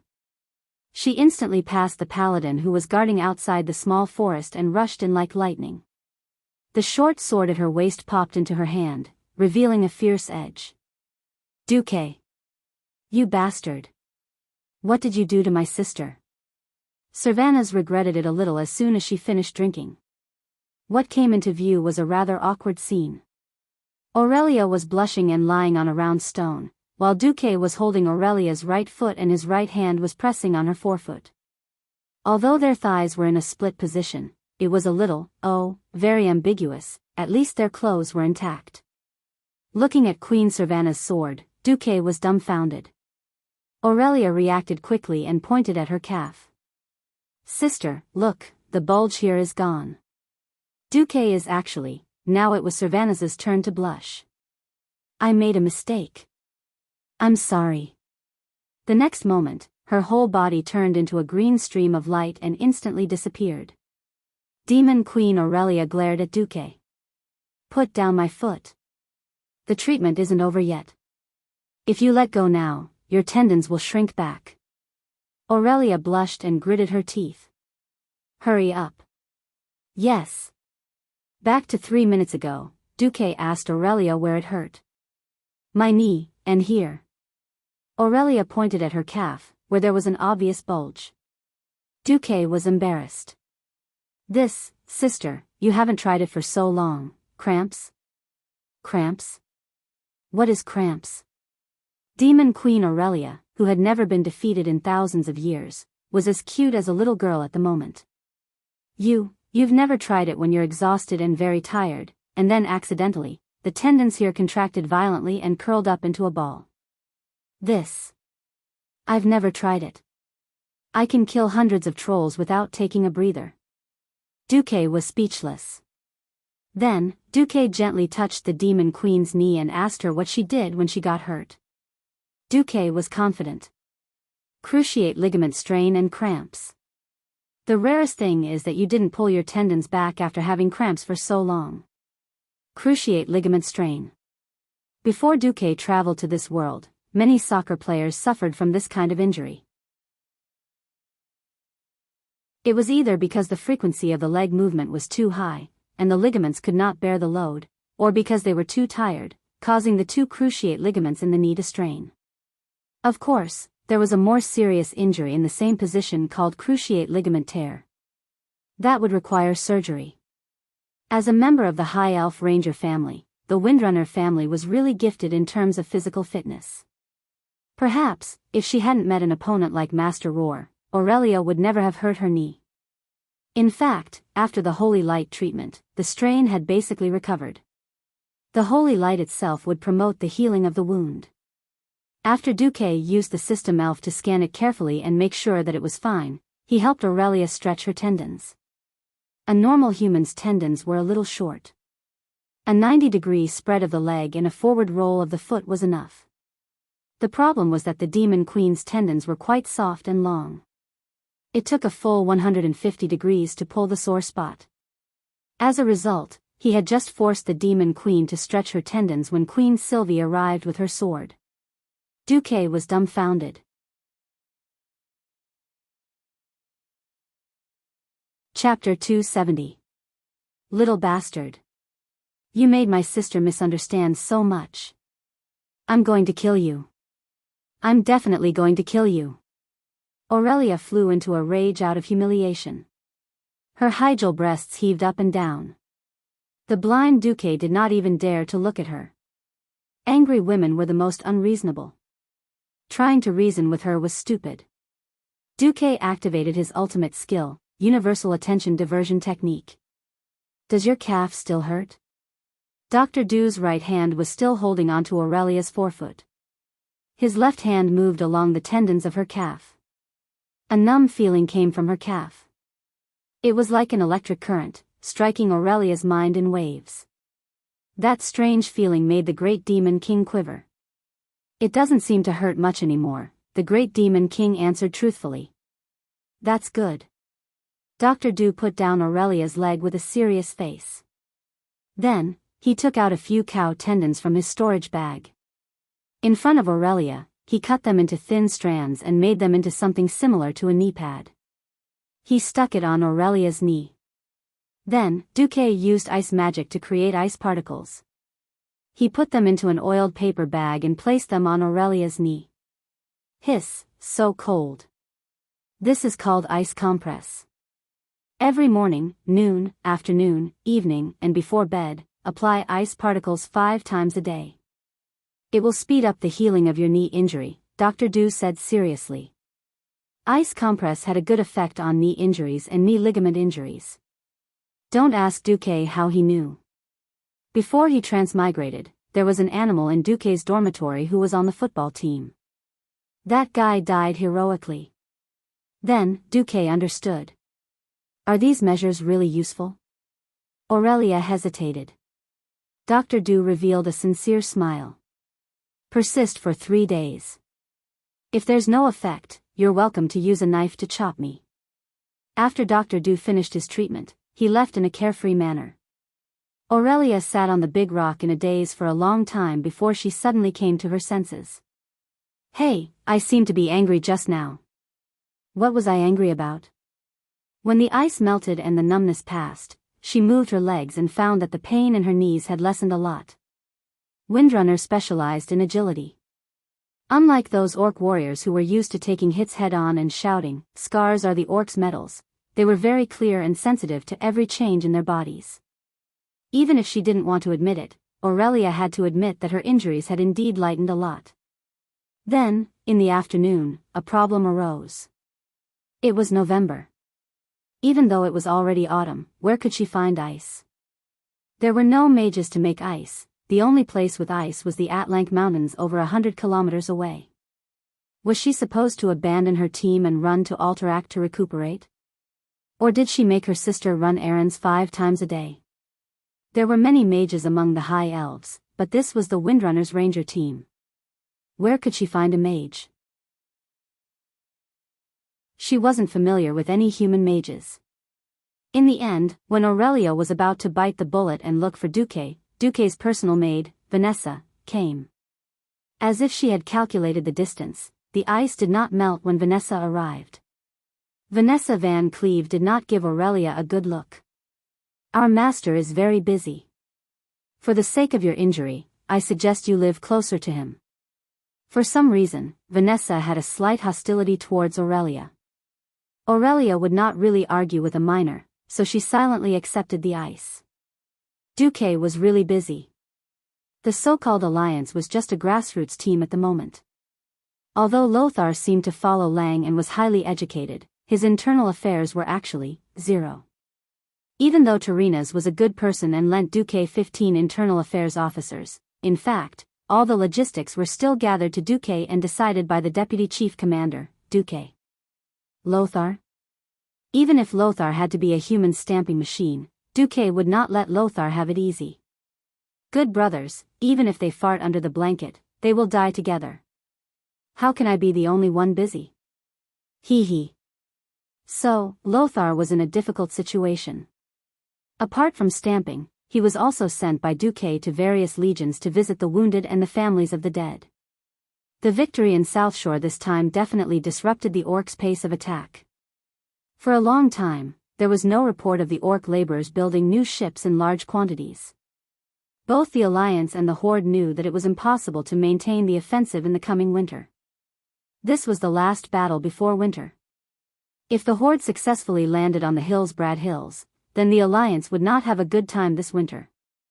This was because the Dalagan, Gilness, Alterac, and Torrentberg would all be under the threat of the orcs' attack.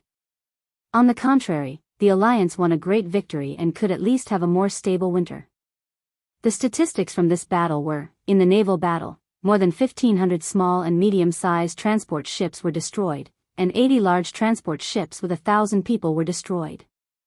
A conservative estimate was about 100,000 Horde people died, but the composition was unknown. In the beach battle, the Horde lost 67,000 laborers and 59,000 official soldiers. Among them, the Warsong tribe lost more than 15,000 people. However, most of the strongest Warsong tribe's main force retreated through the eastern beach. 200,000 Horde people, even the worthless laborers, probably accounted for more than 60% of them. This was a shocking victory no matter how one looked at it. Comparatively, the human side suffered very few losses. The heaviest casualties were on the western coast, where the Horde mainly attacked. The Lordaeron people paid a heavy price for this, which was 15,000 deaths. The eastern hill of the Stormwind Kingdom was much better, but 7,000 people had died in battle. Together with other battle losses, the Alliance lost more than 31,000 people, and nearly 20,000 wounded soldiers were permanently out of the battle line. What was more disgusting was that the orcs were a bunch of poor bastards, and there were no spoils of war to speak of. They really did not get any tangible benefits even if they won. When Duque was disposing of the corpses, he ordered them to be pushed into the sea, so that the Murlocs, who had also lost a lot but had no fear of meat, could have a good meal. This might have stimulated the Murlocs to have fertility activities. The only good thing was that the Horde's crazy attack proved the orcs' ambition to occupy the whole world. At the same time, the display of more than 10,000 orc heads in each capital gave every kingdom in the Alliance enough capital to declare this a great victory.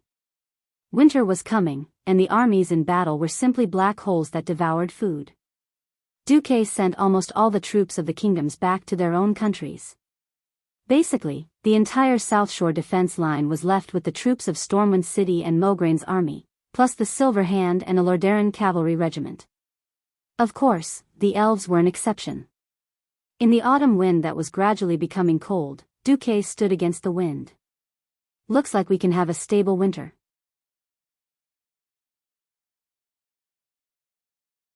Chapter 271. It was an autumn night at the end of November. Lying on a self-made beach chair, Duque looked up at the starry Azeroth sky and was speechless for a long time. This was a starry sky that was completely different from Earth's.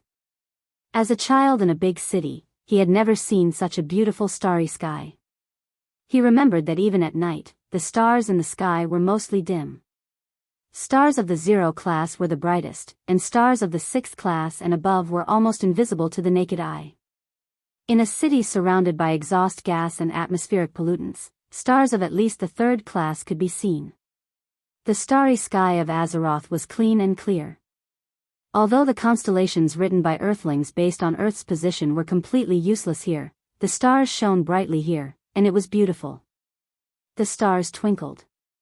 Some starlight went out, and some new stars lit up, like lights in the mortal world. There was a small balcony on the roof of the wooden house that Duke had ordered people to build for him. There was only enough space for a single bed. This was originally Duke's private space, but unfortunately, half of it had been occupied by the Great Demon King. At first, Aurelia only came to get ice for her feet, but later she became more casual. In particular, the iced okra made by Duque with wasabi sauce became one of the Great Demon King's favorites. A strange and natural taste. This was Aurelia's evaluation of the novel food of the transmigrator. Aurelia looked up at the starry sky. Under the moonlight, her beautiful face seemed to sparkle. The brilliance of the stars and the moon outlined the charming arc of her face, shining on her ivory white skin, and finally, it seemed that all the starlight gathered into her emerald green eyes. She looked at the starry sky, a little fascinated. Ah, it seems that it feels good to look at the starry sky from a place other than Kuel Salis, Aurelia exclaimed. Although he wanted to complain that it was not the same starry sky, Duque finally changed his words. Don't you need to go back in winter? Aurelia combed her bright blonde hair. It's been thousands of years. I'm used to the scenery of my hometown. It's not bad to go out for a few years occasionally. Unless the Sun King or the Parliament gives the order to give up the covenant with Thoradin the Great, I'll have to play outside for at least a few years. The elves, who possessed eternal lifespans, were truly indifferent to the concept of time. It was no wonder that they had always kept their distance from short-lived races. However, if the general trend of history did not change, it would not be long before the elves lost their eternal lives. Duque did not dare to guarantee anything. The river of fate had long been shattered by Duque. Due to his interference in fate, if the First Orc War ended with the fall of Stormwind City, it would at least be in line with the historical ending. Now, in this World War II, Duque felt that he had lost most of his prophetic abilities. Even though he had threatened the Berev family that the horde would land from the hinterlands, the Berev family did not believe him. In fact, it was almost impossible to do. This meant that the tribe's transport fleet had to pass through the narrow strait between the northern and southern continents. After all, this strait was over 100 meters high, and under Duke's strong suggestion, King Salas had already ordered the engineers of Fort Riptide to build a new batch of catapults along the cliffs on the north side of the strait. The new militia would be in charge of monitoring the entire strait. As long as the tribe's transport ships dared to pass, Duque was willing to bet that the entire tribe's fleet would sink in the strait, blocking the strait. The scene would be spectacular. It was the same for the coast of the Hillsbrad Hills. Previously, Duque was just bullying the enemy, but not now. Before the last bunch of ripe wheat was harvested in the Hillsbrad Hills, Duque had already mobilized the idle people of Stormwind City to start building forts along the entire coastline. The kingdom will not be able to recover in the next 2 to 3 years. In order to ensure the safety of our temporary residents, please do your best to help. The refugees still had lingering fears from the war less than a week ago. For safety, and for the extra food rationed in Duque's work for relief plan, the people sold their labor at a very low price. Under the command of Naga, the Murlocs were building wooden stakes in the shallow waters of the entire coast, greatly reducing the area that could be landed. Moreover, Duque's Murlocs had begun to set up camp in the shallow waters of the western side of Tangarok. After this winter, if the tribe dared to attack again, they would have to face a line of defense that was as hard as a meat grinder. Hey, which direction will the tribe attack from next? Aurelia asked Duque. To be honest, I don't know. In principle, I have already blocked all 3 possible directions of attack. Oh.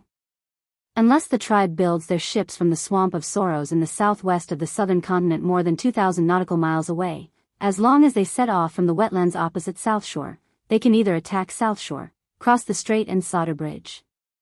The last route is to go west around the cape opposite Gilness, and then north to the North Stream coast or the South Stream coast. These 3 routes must be paved with the blood of the orcs. Why can't they conquer the sea route more than 2,000 nautical miles away? Aurelia asked. Because. Duque deliberately kept her in suspense. He took out a piece of okra from the ice bucket, dipped it in soy sauce and wasabi, and was about to put it in his mouth. Who knew that Aurelia would come to snatch the okra? Well, her cherry lips bit down on Duque's hand. Originally, Duque vowed to die rather than submit, but when the great demon king snatched the food, Mount Hygel happened to swing in front of Duque's eyes unconsciously. And then Mr. Okra died in battle. Ugh, you have big breasts, you're ruthless. Aurelia, the cute girl, did not seem to realize how lethal her action was to a little boy who was about to lose his Kirin arm. She even raised her nose proudly. Hee hee. Because of what? Because there's a giant whirlpool in the west of the southern continent. Not to mention the orc ships, even the ships of cultivation would have sunk. Duke was a little stunned as he answered. Does that mean that the horde can't even find a place to land? If the horde doesn't mind setting off from the Gulf of Paladin in the wetlands and being bled all the way to the South Stream coast, they can still land. But how effective it will be is another matter. Duke had completely lost his foresight on how the horde would land. In the original history, the horde landed on a large scale and succeeded in one go. They mobilized Lothar's army in the Hillsbrad Hills. Lothar was forced to fight a field battle with the horde. The result was a draw. Orgrim led the horde's army to the hinterlands in the northeast, and then went all the way to the High Elves in the north. Now, it was time to see what Orgrim would do.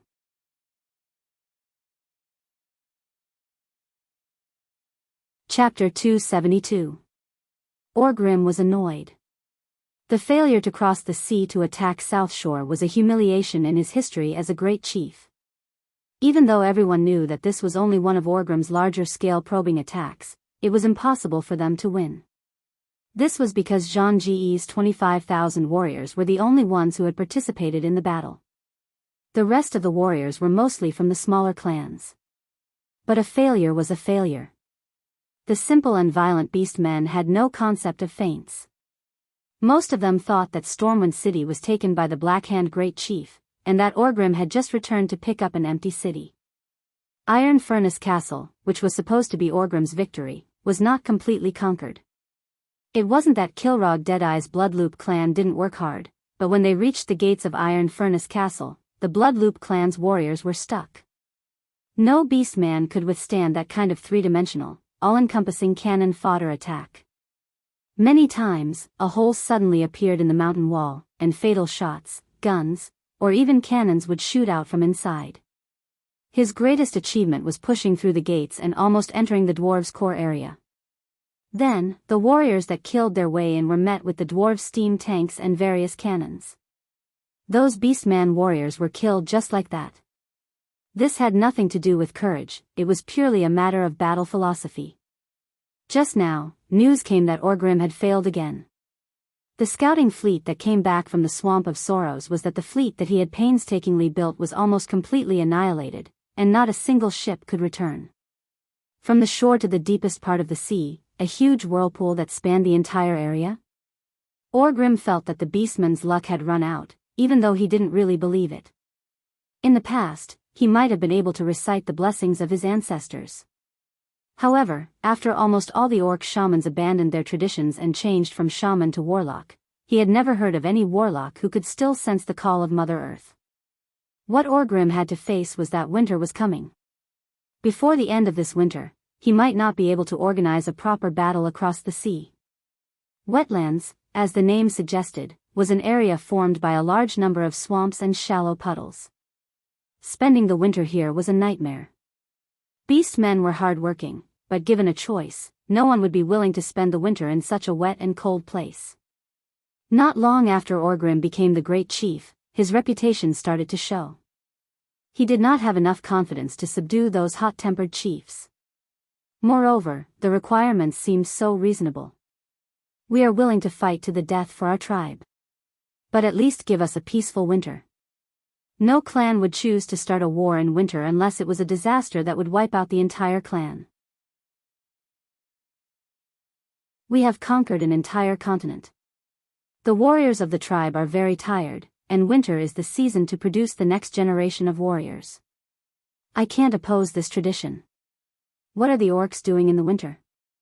As long as there was enough food, the beastmen would roast themselves over a fire, eat the food that had been stored, and carry the female beastmen to give birth to the little beastmen. This was a tradition that had been passed down for tens of thousands of years. Orgrim reluctantly agreed to withdraw the army to the south, to the more comfortable Loch Moden area. In order to appease his Blackrock tribe, he even moved most of them back to the Elven Forest. Of course, the Blackrock tribe was happy to travel for half a month back to this territory that they had sacrificed more than 100,000 of their kind to conquer. After all, it was warmer there, and Duque did not burn all of the forest. There were still many trees that could be used as charcoal to keep them warm during the winter.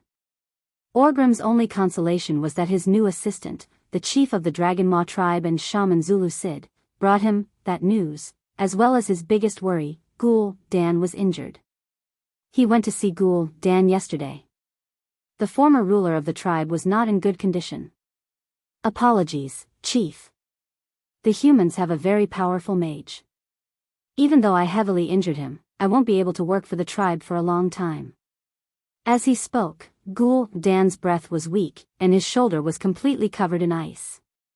Or rather, half of his body was stuck in a block of ice. Orgrim squinted his eyes. He had seen human ice magic before, but this was the first time he had seen such a terrifying one. An icicle had pierced through Ghoul Dan's shoulder. With the wound as the center, there was a terrifying cold energy that didn't dissipate. Orgrim roughly used Hammer of Destruction to smash away half of the ice, but it was useless. The ice seemed to be like a slime that could grow infinitely, and in just a few seconds, it returned to its original state. Orgrim furrowed his brows. This is a mysterious energy method of humans called Arcane Circuit. That powerful mage injected a portion of his power into my body, and it formed an independent circuit. Before I destroy this power, my injury will not heal. Orgrim nodded. Rest well. Orgrim left after saying this. He did not even ask Ghoul Dan to provide more death knights. Who knew that as soon as Orgrim left, Ghoul Dan would sneer? In front of his confidant, the twin-headed ogre warlock Google, the ice on his shoulder shattered with a loud bang. The seemingly extremely cold and powerful icicle was now stuck in Ghoul Dan's shoulder like a small piece of chopstick. Orgrim, you fool who doesn't know what power is. Very well, go back to your war. I still have other things to do. Because of your relief, I will have more freedom to focus on these things. I will continue to play the role of a loyal warlock who was wounded for the glory of the tribe. But I swear, this will not be forever. Soon I will get what I seek, and then you and the tribe will disappear from my sight forever. I will set up a new force to replace you, a force that is only loyal to me, and then I will transform the world according to my plan. Ha ha ha ha. Ghoul Dan laughed wildly. His laughter greatly encouraged the remaining warlocks of the Shadow Council. After Orgrim left, he went straight to the Dragon's Roar tribe's encampment with his guards. Next to the Patriarch's tent, Orgrim saw a thin and wrinkled old beast man, but there was still a pair of sharp brownish-red eyes under his gray and tattered braid. Zulu hid. Orgrim shouted. The old beast man's shaman looked towards the source of the voice and found that it was the great tribal chief calling his name. He immediately stood up and pushed away the wine glass and large plate placed in front of him.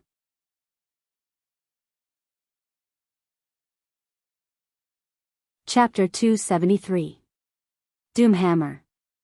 Unlike Ghoul Dan's humility, Zulud didn't bow, and Orgrim didn't mind either. After all, Zulud was a tribal chief, the leader of the Dragon Maw tribe. He was also a shaman, the only shaman who accompanied his tribe after coming to this world. Furthermore, Orgrim felt more comfortable talking to a typical beast man like him. It was because of the shaman's strange prophecy, or rather, the things he could provide that Orgrim was very interested in. How's that going? Doomhammer didn't bother with pleasantries and directly took the wine cup Zulud handed over. The wine inside was very good, and the human blood that flowed into the cup made it even more delicious. It's done. Great chief. Zulud opened his smelly mouth and let out a smile that seemed like a declaration of victory. Take me to see it. Now. Immediately. Orgrim couldn't wait any longer. Of the two attacks, one was a complete defeat, and the other was a complete failure. Orgrim deeply felt the bottleneck of the beastmen. As the most knowledgeable beastman, and also the one with the highest position, Orgrim knew that the era of the beastmen conquering the world was over. Understood. Please follow me. Zulud called for Orgrim to mount his warg. Not long after, they arrived at the southeast side of the wetlands. This place was called Grimbader, as the dwarves called it. It used to be a dwarven stronghold, but now it belonged to the Dragon Maw tribe. While the rooms in the dwarven stronghold were large enough for the dwarves, it wasn't friendly to most of the beast men. Zulud had most of his tribesmen who had nothing better to do expand this place. The stronghold was well equipped, and it was built inside the mountains, making it easy to defend. This was very important because there was a killing machine here that could break through the damned defenses of the humans. Zulud brought the great chief and his guards deeper into the stronghold, and finally arrived in front of a large iron gate. One could imagine that behind the gate was a vast underground hall. What's inside? You told me a few weeks ago that you sensed an incomparably powerful mysterious force that could change the entire situation. Is this thing inside now? Yes, my great chieftain. I hope the thing inside has that value. Do you know? Zulu hid, for the sake of that illusory image of yours, I sent you 30,000 elite orcs as a search team and 100,000 laborers as excavators. If it weren't for you, I would have gone all out to attack South Shore. Now, if you disappoint me, I don't mind showing you the wrath of the great chief. Orgrim raised the hammer of destruction in his hand and made a threatening declaration. You won't be disappointed, great chief. Zuluhid wrinkled his nose and revealed a rough smile. At this moment, one of Orgrim's guards tried to touch the handle of the gate. Wait! The Dragon Maw tribe's chief issued a stern warning. He took out a strange thing from a large bag on his waist. It was a huge and ordinary-looking golden disc. He raised the disc high up in the air. I am the master of Demon's Soul, and I order you to appear in the name of my master. Guardian. It was hard to tell if Zuluhid was using the shaman's power or not. In any case, in the eyes of the great tribal chief and the dozens of orc guards, they could only see countless sparks surging from the huge iron gate, gathering into a figure in the void in front of the iron gate. The figure gradually became clearer. It was a tall and strong humanoid figure wearing unfamiliar bone armor. Its top looked like a demon's skull that had lost its skin and flesh, but it was burning with flames. Its eyes were balls of black flames. This strange existence floated in front of them. It was as tall as the orcs, but it looked sluggish. It emitted an indescribable power and a sense of vigilance. We want to go in, Zulud said as he raised the demon's soul in front of him and pointed at Orgrim and his guards. He was telling it that we included those creatures. The strange existence nodded, turned into countless sparks again, and disappeared in front of the gate. The Dragon Maw tribe's chief nodded to his great chief, indicating that they could enter. What will happen if we barge in? Orgrim asked. Very bad. That time, a messenger came with your message. He didn't wait for me to remove the guard before rushing in. Then, that guard appeared out of nowhere and grabbed that idiot's head with its huge, burning hand. Then, that idiot's head turned to ash. Orgrim could almost imagine a huge flaming claw grabbing the careless beastman's head, flames coming out of his orifices. A few seconds later, the beastman stopped screaming, and his body went limp as his head turned into a pile of ash. Fortunately, Zuluhid was a pure orc, and not a schemer like Ghoul Dan who made Orgrim uncomfortable all day long. Fortunately, Ghoul Dan was heavily injured. The huge iron gate opened with a squeak. Inside, there were dozens of heavy metal chains that had been heated red by the high temperature and were attached to the wall. Oddly enough, Orgrim thought that he would see a gigantic creature cramming the entire cave. In the end, at the end of the magical chain that got thinner and thinner as it got closer to the center of the room, was a human female. From the point of view of the entrance, her face was pressed against the ground, and she was lying on her side with her head facing the innermost part of the cave. She was wearing a crimson-red gauntlet and leggings with golden edges, and a sexy bikini battle armor. As a woman, she was very beautiful. She had a head of fiery red hair and a body that was incomparably seductive in the eyes of humans. He didn't know if it was because of comfort or despair, but Orgrim could clearly feel that she was actually awake, but she was lying there just like that. Orgrim was enraged. He pointed at the plump breasts and slender waist with his thick finger and cursed at Zuluhid, "You idiot, you're attracted by these shriveled breasts and slender waist? Bastard. I don't care which human queen or princess she is. Zuluhid, you're dead. At this moment, Zuluhid smiled mysteriously and knocked on the disc in his hand. In the next moment, the seemingly human woman and the chain rapidly grew in size together. A few seconds later, Orgrim recovered from his shock. Ha ha ha. Well done, Zuluhid.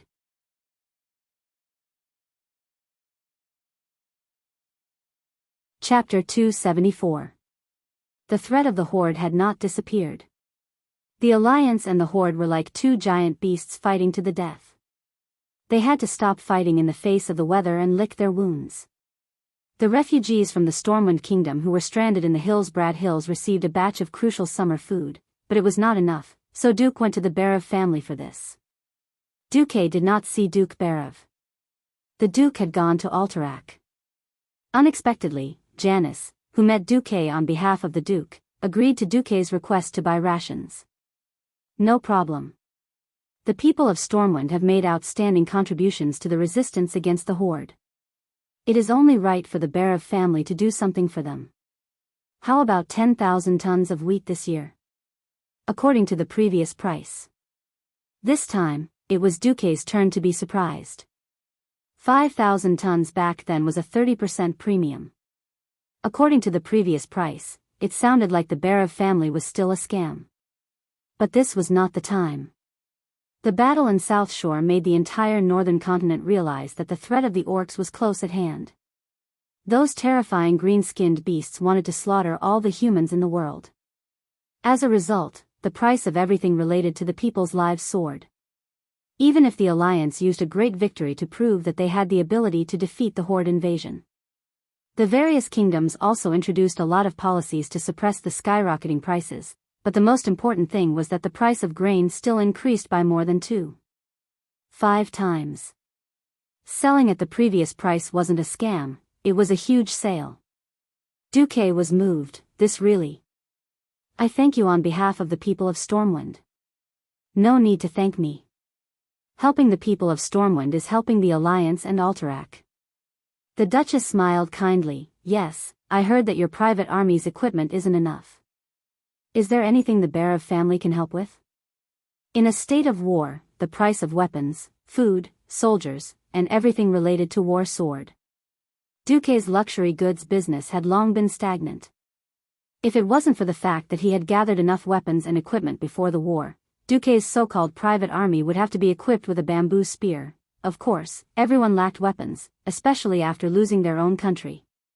Even if Duke opened a blacksmith shop in the refugee camp north of South Shore, workers and raw materials were still scarce. Obviously, the Barav family did not lack these things. I'll be honest with you. Whether it's Stormwind or my private army, they all need it. May I ask, what do I have to pay for this? Mrs. Janice, Duke asked politely. As a testament to the friendship between the Barav family and the Marcus family, these small gifts are not worth mentioning. If I must say what I personally wish for, could I ask you, Duke, to teach my daughter the secret of multicast? Duke was stunned, then he smiled. The best way to deepen the relationship between nobles was through marriage. Mrs. Janice was very clever. If it was the Duke of the past, a duke and a duke's daughter would definitely be a good match. Now, Duke was the rising star of the Rotterdam Alliance, the Alliance's deputy commander, and he had saved 5 kings and won the Battle of South Shore. Duke was almost synonymous with miracles. Princess Kalia of Rotterdam and many other princesses were almost at Duke's disposal. If he proposed a marriage, it would only be humiliating for the Barav family. On the other hand, the Barav family urgently needed a backup. Alterac was too weak. Even if they entered a state of war, the entire Alterac family only had a little more than 30,000 soldiers, including 20,000 farmers.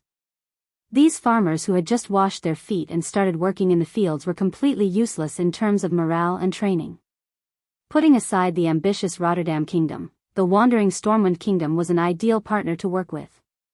Perhaps the refugees of Stormwind would stay near South Shore for a long time, but as long as the 7 human kingdoms still existed, and as long as the Alliance existed, Stormwind would definitely not dare to take the risk of being criticized by the world and covet Alterac's land. In a roundabout way to save the country, the Barav family proposed to let Alucia become Duque's disciple. In Azeroth, although there was no saying that a teacher for a day was a father for life, the relationship between a teacher and a student was still very important. If it wasn't for national righteousness, or the rise and fall of a country, it would be shameful for the entire human kingdom to betray and kill one's teacher. Even if it was in the name of righteousness, it was not something to be proud of. This was also why in the original history, Khadgar was criticized by many for killing Medivh for the sake of the world. Duque thought for a while. I now have the responsibility of the Alliance's deputy commander. I may not have much time to teach Miss Alucia. At this point, Duchess Janice was so nervous that her heart almost jumped out of her throat. This was how relationships were. If one did not advance, they would fall back. It was very difficult to maintain a stalemate. Moreover, Stormwind had already gained a foothold. The Barav family, which was weaker in terms of military strength, needed help from Duque and Stormwind in order to deal with the threat of the orcs. Things were different now. The current Duque and Stormwind could completely ignore Alterac and the Barav family. Not befriending the Barav family would do Duque no good, nor would it do him any harm. If he considered the destruction of the Barav family in the future, Duque really did not need to save this family.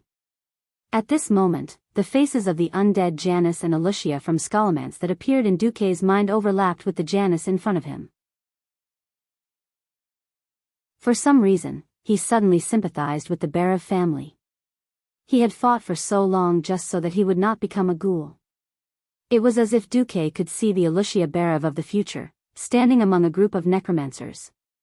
Even though her family was not far away, she could only wait for the Lich King to summon her to the holy land of the undead scourge. Mrs. Janice dissected the corpses one after another. At that time, she was no longer the elegant and beautiful mistress of the Barav family. In her crazy eyes, those soulless zombies were her only friends. Since the start of the First War, too many kingdoms and families had been destroyed by the 3 consecutive wars. Duque was not a savior. He could not save everyone. However, since this tragedy was happening right in front of his eyes, he might as well save them. Thinking of this, Duque changed the topic. However, if the Barav family does not mind, I am willing to discuss the mysteries of magic with Miss Alucia. At this moment, Janice finally let out a sigh of relief.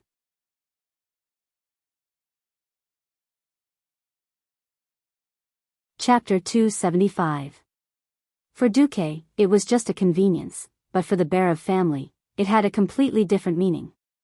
As if seeing through what Duque wanted the most, after confirming their close alliance, Lady Janice threw out her ultimate trump card. It's Alucia's honor to study the mysteries of magic with you, Duque. I'll write a letter now. Please pass it to Alucia when you go to the Dalajan. Oh. Duque was curious. Madam, you know that I'm going to the Dalajan? Lady Janice showed a proud expression. I heard that you used ice spells to kill more than a dozen powerful orc assassins in the command center and saved 4 kings. Duque tilted his head. That's right. I only know that if it was my senior brother Antonidas, even when he was still a sky mage, he would not have let the last assassin break through his ice domain. Even if he was the chief of a tribe. Why do you say that? Although he had guessed Janice's intentions, Duque still asked. Because at that time, he had a top-level, ice circuit, model more than you did. Lady Janice smiled like a flower, and her posture as she took a sip of black tea was extremely elegant. Duque seemed to see an equally elegant fox tail wagging behind her. This was where Janice was smart. From the perspective of forming an alliance or deepening friendship, the conditions she gave Duque before could not be considered generous or costly. She and the Barav family certainly hoped to have Duque as external aid, but at this time, it seemed that the Barav family did not necessarily need Duque's support. To some extent, this was also a test. If Duque refused, then naturally, the top-level, ice circuit, model would not have anything to do with Duque. If Duque agreed like this, it would be a pleasant surprise. Janice did not add this bargaining chip when she made the request, because she did not want this to become a pure transaction.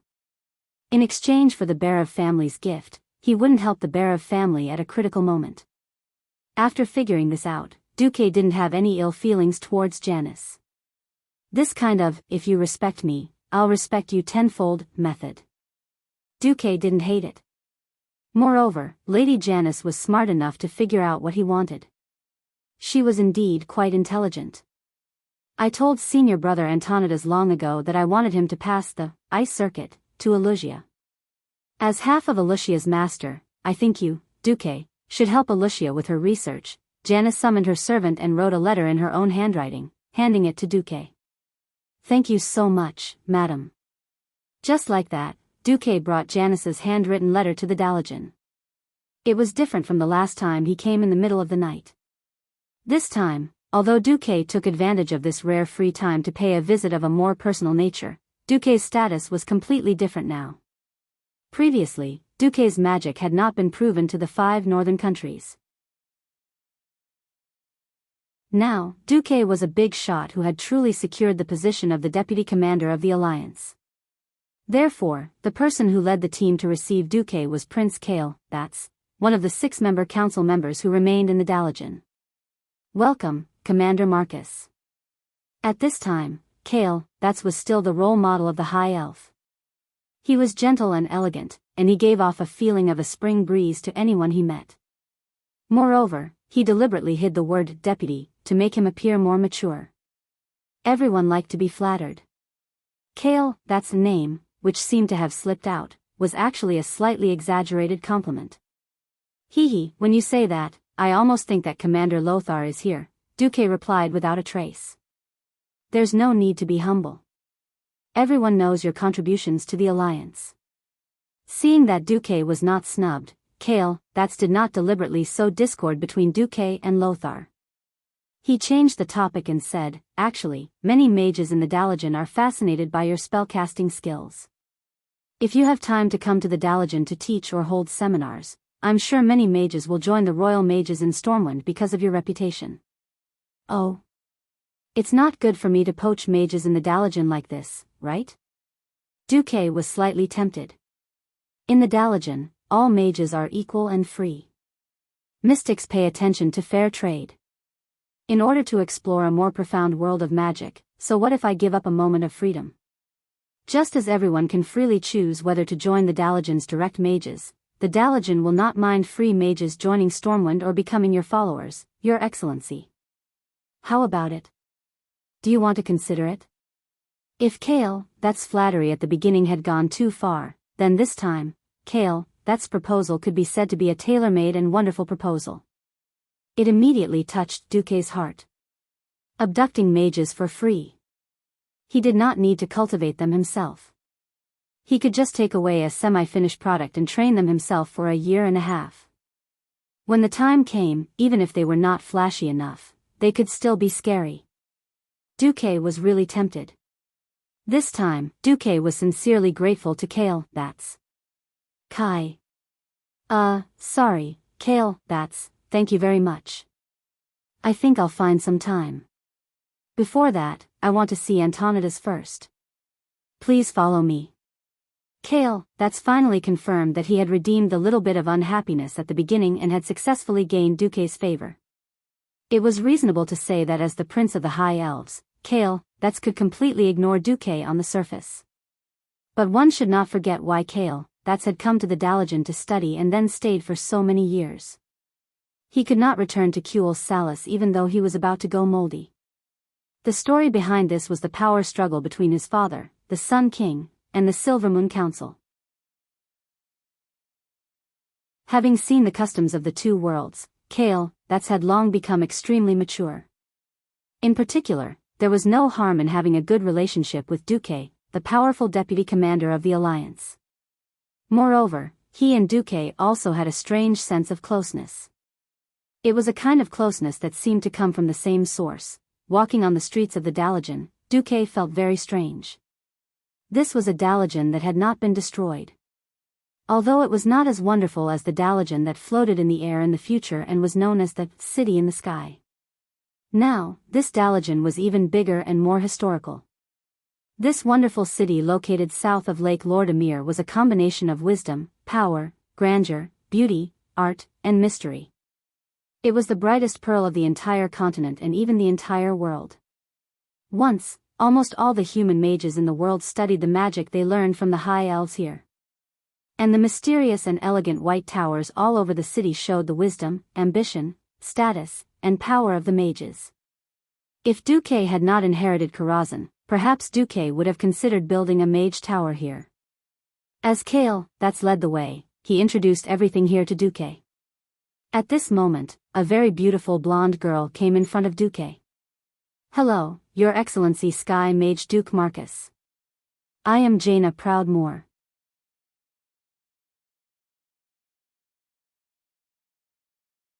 Chapter 276. In the world of Azeroth, there were two heroines that no one could avoid. The Alliance's Jaina. The Horde's Sylvanas.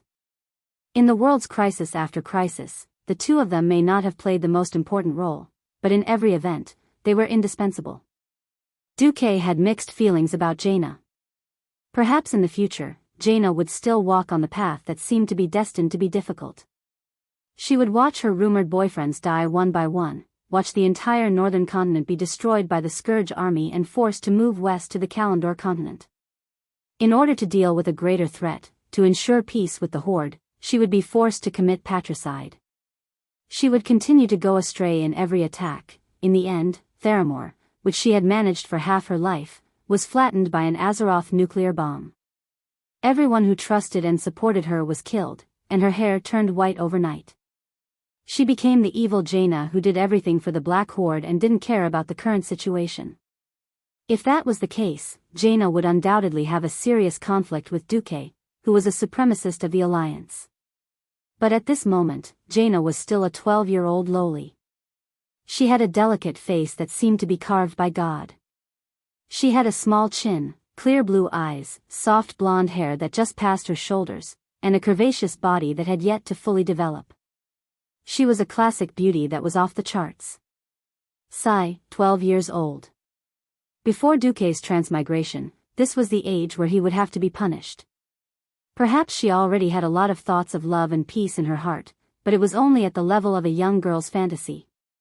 Perhaps she would still become the Holy Mother in the future, but at this moment, she was still a 12-year-old girl. Lowly had 3 good things. No.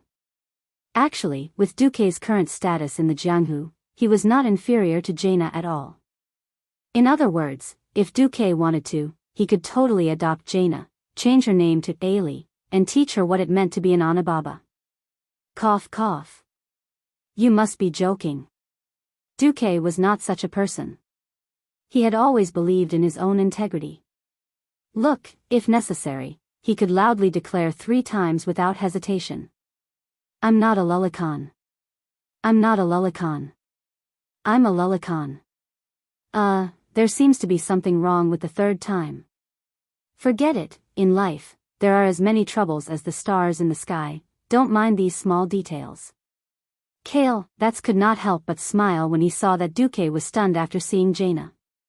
He suddenly remembered that the all-powerful deputy commander of the Alliance who had killed more than 200,000 orcs twice was actually just a 15-year-old boy. Miss Jaina is indeed the masterpiece of the gods. She is one of the 2 most beautiful girls in Dalaran. Jaina's face immediately turned red when she heard Kale, who was handsome and didn't show any signs of being corrupted at all. Kale's, that is. Kale's Kale, was. Looking at her beautiful face, Duke suddenly understood why Arthas and Kale, were infatuated with Jaina. Duke smiled and nodded slightly. Praise your beauty, Miss Proudmoore.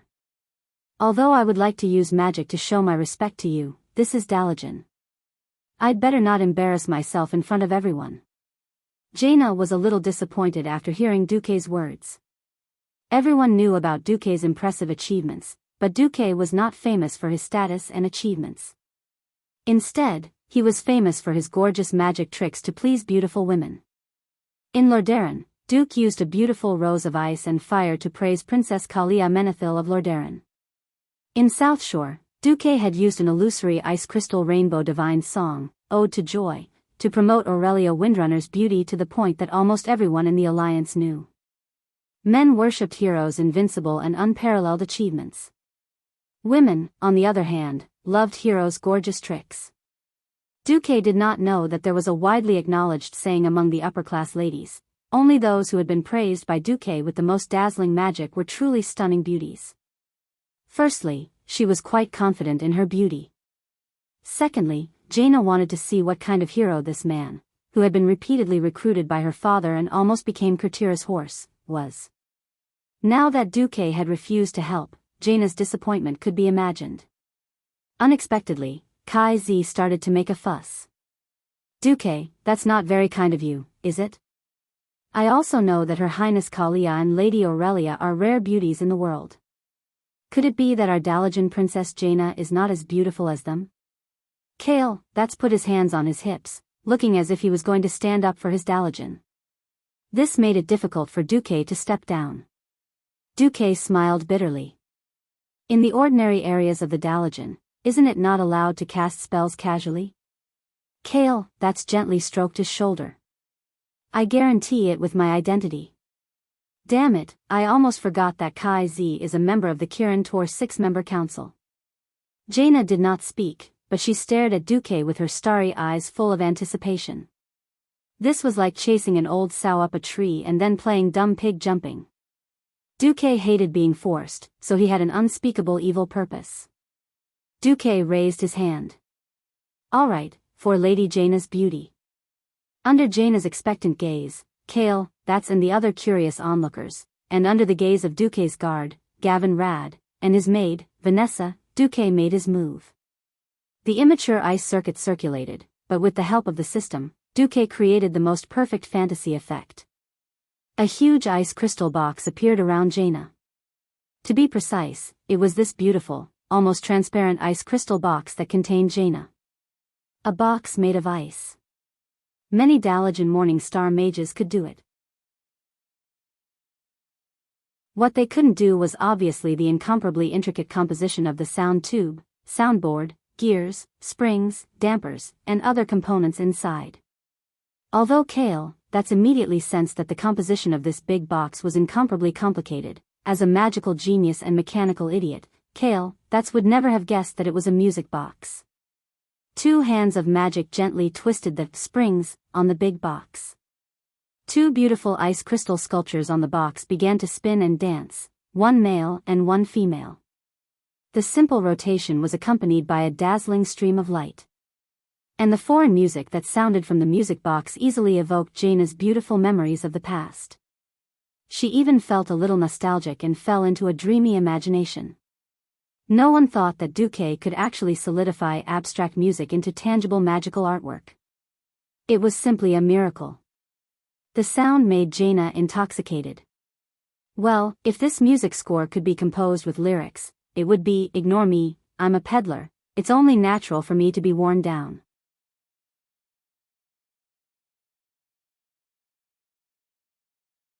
Chapter 277.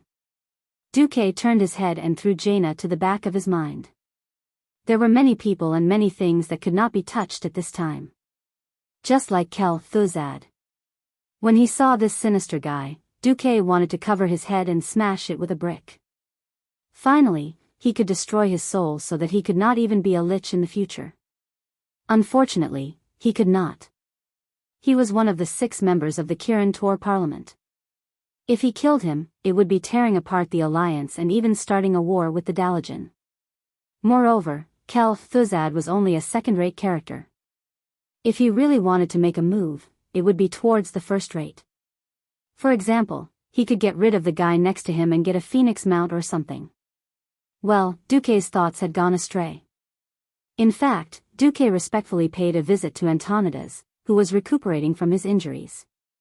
The old man looked very energetic. He was not even lying on the bed. Duque met Antonidas in his laboratory. If Duque had not repeatedly confirmed that Kale, that was leading the way and that Duque, who could be resurrected, was not afraid of being shot in the back, Duque would definitely have suspected that Antonidas was a part-time dark warlock. The hall was very large and very dark. It was not because the lighting was not good, or because Antonidas had some kind of mental illness that made him like to hide in the dark and quietly enjoy the peace. It was because the air in the entire hall was filled with a large amount of dark energy. Even though Antonidas had already summoned a few bishops of the Church of the Holy Light to continuously purify the evil energy with holy light, the evil aura that came out of the hall did not stop. "Master Antonidas, is your curse still not healed?"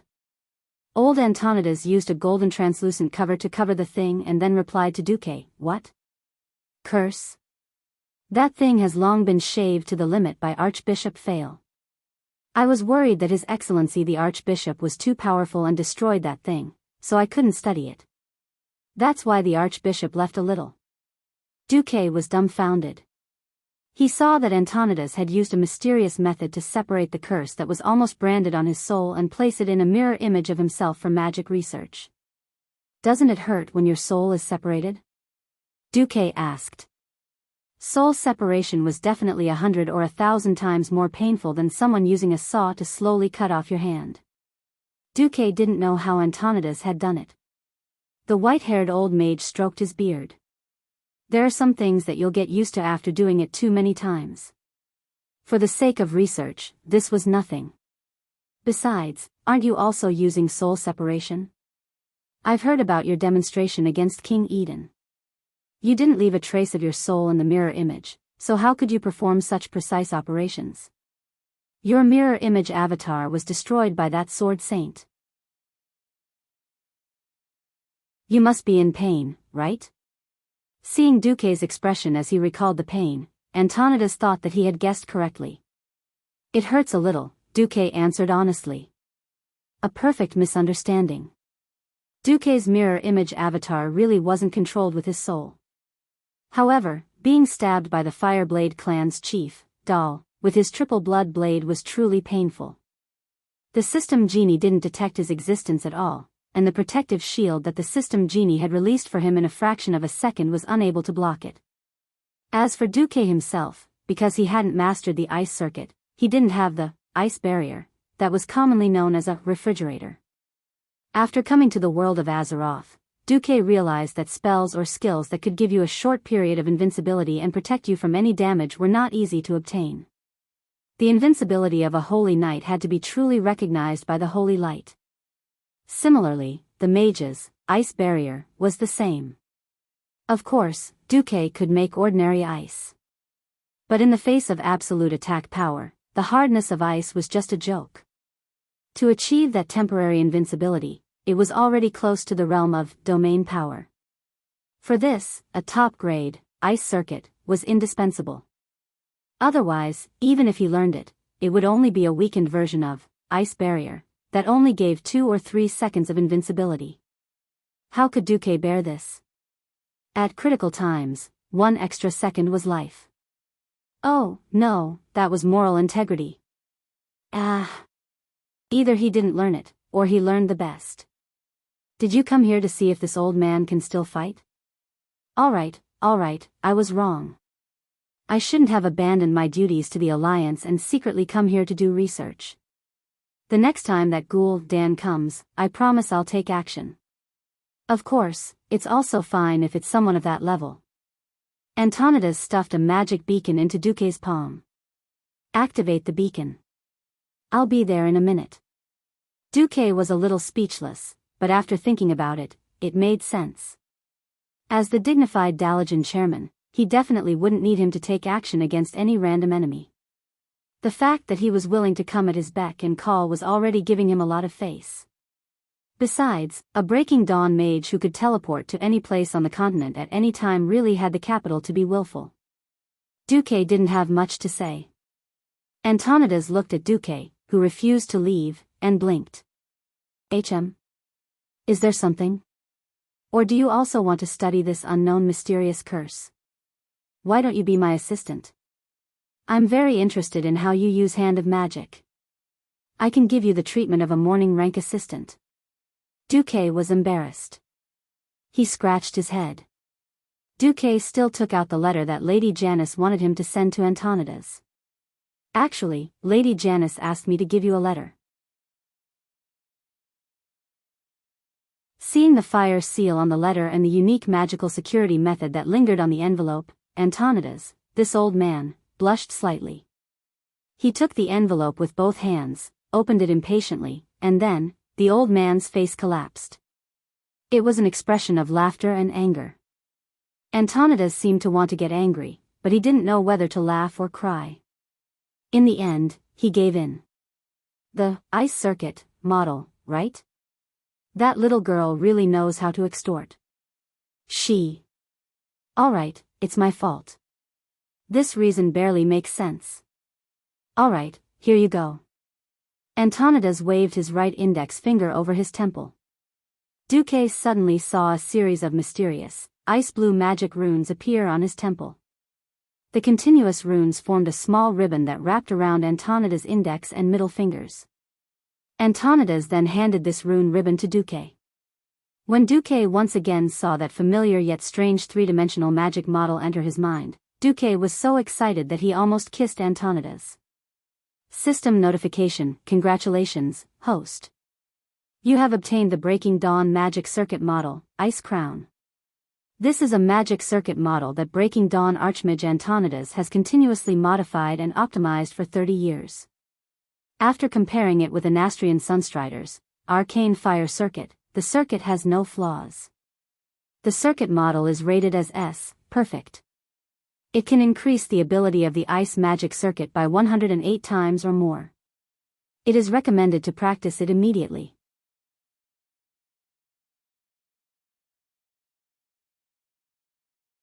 Chapter 278.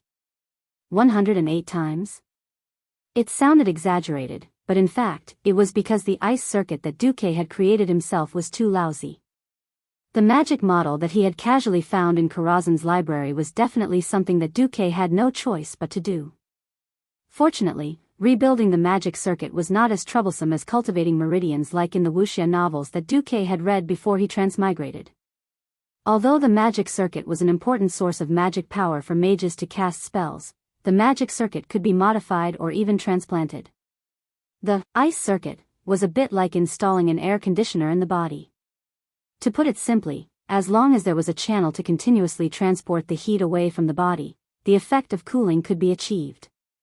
To make it more complicated, all sorts of things were needed, such as filtering the air that was sucked into the air conditioner, mixing it with the fresh air outside, cooling it down, and then transporting it back to the place where it was needed. The same was true for the top-notch ice circuit. Compared to the ordinary ice circuit, the crown of ice was undoubtedly much better. First of all, the number of elemental planes that could be connected at the same time could theoretically reach up to 128, and the number of suction points that could absorb ice elements from the atmosphere was 256. The ordinary version had 3 planes and 12 suction points. Secondly, it was stability and anti-interference. The ordinary version had only one connection method, and if it was broken, it was broken. The crown of ice had multiple threads that were connected at different frequencies at the same time. If a few were broken, others could be added. Then there was coordination. Antonida's advanced product had designed a magic circuit array that could mix the ice elements of various elemental planes with different output per unit of time, and finally turn them into a unified flow that would be injected into the next level of the circuit system. Finally, there was filtering. The crown of ice would automatically determine the purity of the ice elements in the circuit based on the physical condition of the owner. The more impure ice elements that were brushed down would gather over to the arcane fire circuit, and fuse with the elements brushed down from the arcane fire circuit to form a new spell, Chaotic Frostfire Missile. This kind of magic attack composed of impurities could not attack stronger spellcasters, but it would have unexpected effects against some creatures with extraordinary self-healing abilities. After reading the introduction of the Crown of Ice magic circuit, Duque was indescribably happy. However, it was necessary to be wary of others. This was the Dalajan's territory, so of course, Duque would not practice the Crown of Ice here. Looks like I'll have to find a time to go back to the Karazhan. Just as Duque was about to bid farewell to Antonidas, Duque's meddlesome system elf helped him scan the contents of the letter. On it was written, "Dear senior brother, it's time to return the favor you owe me. Give the Crown of Frost to Duque. I hope that he can help me take care of my precious daughter, Illusia. You can't refuse. Otherwise, I'll expose the fact that you peeped on me while I was bathing 20 years ago. It was signed, your most beloved junior sister, Janice. Duque was really blind. He seemed to have discovered some secret about how messy the circle of rich people was. But seeing that Janice still maintained her beauty at this age, it was obvious that Janice must have been a great beauty when she was young. But 20 years ago, Antonidas would have been close to 60 years old. Alright, this guy was really an old pervert. Duque pretended not to see such gossip. Anyway, Duque said goodbye to Antonidas with a straight face. When he came out, he was surprised to find that Kale, was still waiting for him. Your Highness, you. Duque had wanted to say, you're so free, but he changed his words. I'm really ashamed that you've waited for me for so long. The High Elf Prince was as dazzling as ever. His white teeth could be used in a toothpaste advertisement, and his golden hair could be used in a shampoo advertisement. Before Duque's transmigration, he would definitely be a national-level handsome. Alright, Duque was being modest, but in reality, Duque was jealous. Kale, that's smile was as amiable as ever. I'm the one who should be ashamed. I've seen a lot of magic messages and magic images. I also think that the existence of the orcs is a nightmare for the entire world of Azeroth. Whether I'm a part of the continent or a part of Kirin Tor, I should participate in the war. Unfortunately, no one can escape from their origins. Since I can't go to the battlefield, I can only help you in this way. Because this is also helping the Alliance. Duque suddenly sighed. Kale, that was indeed a good young man. If not for the series of tragedies and conspiracies surrounding him in his later life, he would definitely be the kind of person who was a good student when he was young, one of the top 10 outstanding youths when he grew up, and an idol like him when he was older. Alright, Duque took back the idea of killing this guy and making him drop a phoenix or something. For now, thank you for your help, Your Highness. If possible, I hope you can call me Kale, and I also hope to be able to call you Duque. Alright, Kale, Duque, is there anything else you want to do? Could you help me find Miss Alicia Barev? She seems to still be in class. I can get someone to inform her. However, I know a good place to drink tea and chat while waiting for Miss Barev. Good idea. What Kale, said was indeed a good place. Duque didn't know how to describe this place. Generally speaking, this hotel, called the Magic Hotel, had functions of dining, entertainment, and gatherings. This hotel next to the Dalajan Central Square was more like an elegant salon. Sitting in a private room on the second floor of the hotel, looking at the same purple brick pattern under his feet, and then looking at the purple houses in the distance, it really had a different flavor. This was the Dalajan city before it was destroyed. This Dalajan city could be said to be of the same architectural style as the Sky City that floated in the sky in the future. Most of them were purple torch-like pillars or towers, fire-shaped or circular roofs, with torch-like golden edges and long white pillars below. It looked a bit like the Middle Eastern architectural style before Duque transmigrated. Sipping the faint red wine, he looked at the mages and magic apprentices coming and going below. Duque listened attentively. Almost everyone was talking about magic or magic-related things. There was almost no topic about the orcs. It was completely impossible to see that the dark clouds of war had enveloped the entire northern continent. Very peaceful, isn't it? Kale, asked. Yes. I don't feel the aura of war. In fact, it still has an impact. Because of the advent of war, in July, the entire kingdom has changed 70% of the fields that were originally used to grow magic materials to grow food. At the same time, the parliament has announced that any high consumption or high-risk experiments are prohibited. All battle mages have cancelled their holidays and changed to be on standby 24 hours. Sigh, war is really too terrifying. If this kind of war continues for a few years, I really can't imagine what will happen to the Dalajan.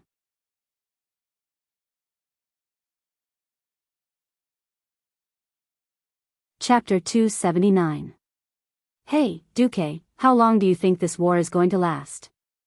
Kale, that's asked.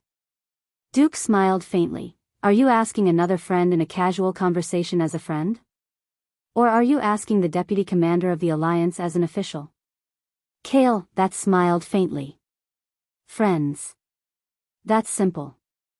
It depends on how many more neutral forces the reckless beast men will provoke. The more they provoke, the faster the beast men will be destroyed. Oh. Don't be fooled by the fact that the alliance has united 8 kingdoms to fight against the horde. In fact, there are still many neutral forces that haven't participated in the war, Duque said. For example, the goblins in the southernmost Stranglethorn Vale, the Wildhammer dwarves in the hinterlands, or the northernmost Kuel Salus. At this point, Kale, that couldn't help but sigh. He then raised his head. What if we maintain the status quo? That depends on how long the Iron Stove Castle's bronze-bearded dwarves can last. If they are destroyed before the Alliance's counterattack, then it's very likely that this will become a long-lasting confrontation between the 2 continents of the Eastern Kingdom. It's not impossible for a war to break out for 100 years. Kale, that's expression turned ugly. What if all these forces join the war against the horde? Duque raised a finger. Within a year, the horde will definitely be defeated. This is the best news I've heard recently. A melodious voice came from the door of the private room. 2 beautiful women appeared at the door. The one who spoke was naturally Jaina, who had a good impression of Duque. Jaina, who had just received praise from Duque and the envy of countless female Dalajan mage apprentices, had no idea that this was Duque's bad idea. Jaina's impression of Duque was not low. Of course, it was much lower than that of a certain prince of Lordaeron. Jaina, who had changed into a blue magic robe, bowed to Duque like a lady. Lord Marcus, we meet again. Jaina was in a good mood. Her face was full of sunshine, as though the haze of war had been dispelled by her smile. The other was the person Duque was waiting for, the eldest daughter of the Berev family, Alucia Berev, who was only 15 years old. It was obvious that Alucia had inherited her mother's beauty. No, she was even more beautiful than Duchess Janice. Interestingly, Alucia's appearance was more in line with the Eastern aesthetic. Her skin was white and exquisite, sparkling and translucent like carved ivory jade. Her beautiful black hair was parted in the middle, obediently falling from her ears to her chest. On her forehead, there was a beautiful silver hair ornament, inlaid with a sparkling sapphire. She did not have any makeup applied on her delicate and pretty little face. Under her long and thin eyebrows, a pair of fan-like eyelashes were embedded with a pair of ice-blue eyes that were as enchanting as the autumn waters. Her eyebrows were curved like willow leaves, and her nose was straight and beautiful. The wings of her nose seemed to be flaring slightly. Below her elegant nose was a small cherry mouth.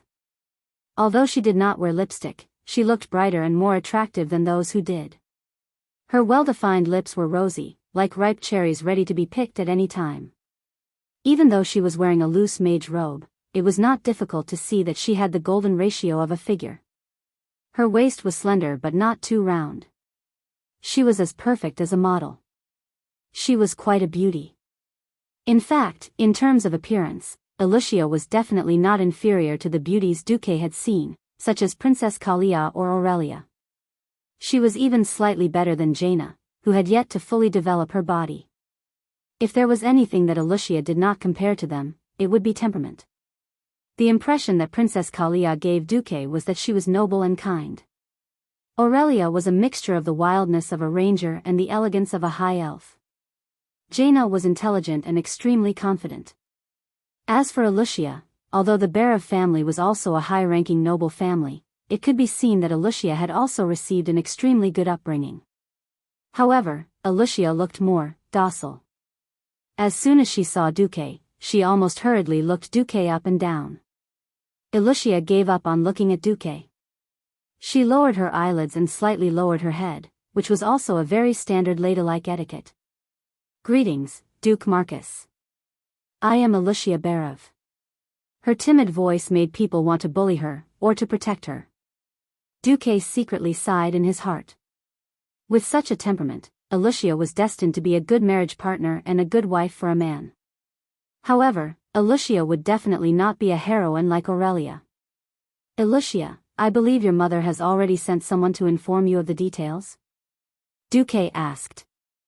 Yes. In fact, it was my mother who personally used a magic message to tell me. Duque pondered for a moment in his heart. That makes things easier. Right now, I am essentially just a sky wizard. It doesn't seem right for me to teach a peak earth wizard like you. You can be my assistant for now. After I pass this winter and advance to a morning star wizard, we can confirm our relationship. All right. Duque still did not know that his words had already set off a storm in Kale, that's and Jaina's hearts. How could a morning star wizard be promoted so easily? At the level of a morning star wizard, one could already be addressed as a master. Further up, at the level of radiant moon, they were existences as rare as phoenix feathers and Chilan horns. Usually, wizards of this level were big shots. For example, people like Kale, Bats, Crasus and Kel, Thuzad could easily become dukes or princes, regardless of their origins. There were only 2 breaking dawns in the entire world. When Duque said he wanted to advance, he did it as easily as if he was eating and drinking. If it were anyone else, they would definitely be treated as a braggart. However, he was Duque, a man who had tricked more than 200,000 orcs twice and burned half of the elven forest. When the Kirin Tor assembly had summoned Duque for a discussion, Kale, that's had a very deep impression of Duque. Duque did everything with complete confidence, as if nothing in the world could escape his predictions. It was as if a man like him rarely boasted, and there was no need for him to use such deceptive methods to lie about such matters. If Duque dared to say something like this, it would only mean that Duque was 100% confident. One had to know that Duque would only be 16 next year. A 16-year-old morning star wizard? If not for Duque's status as the Alliance's deputy commander and his glorious achievements, this alone would have made Duque the most dazzling star in the world of wizards.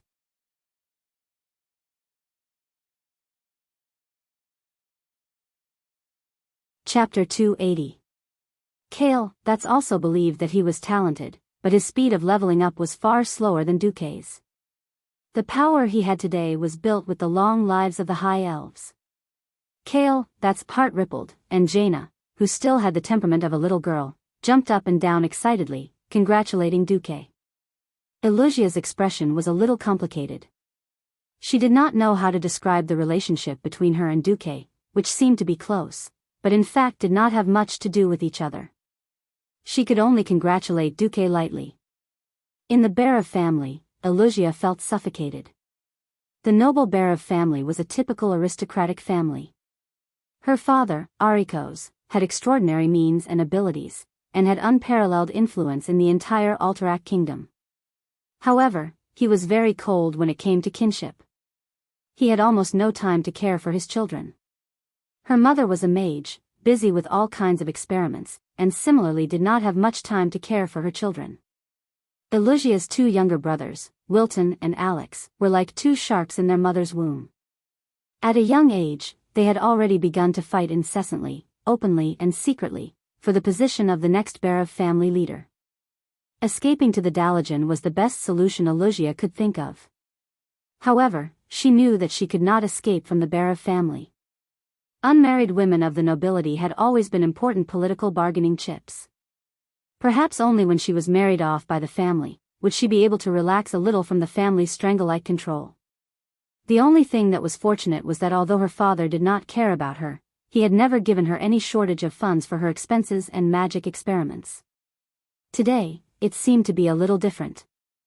Elusia knew that her fate would be linked to the man in front of her for a long time, who looked like a big boy, named Duque.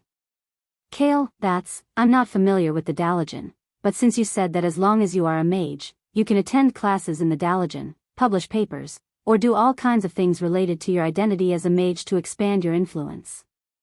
I happen to have time, so I'll give a few public classes.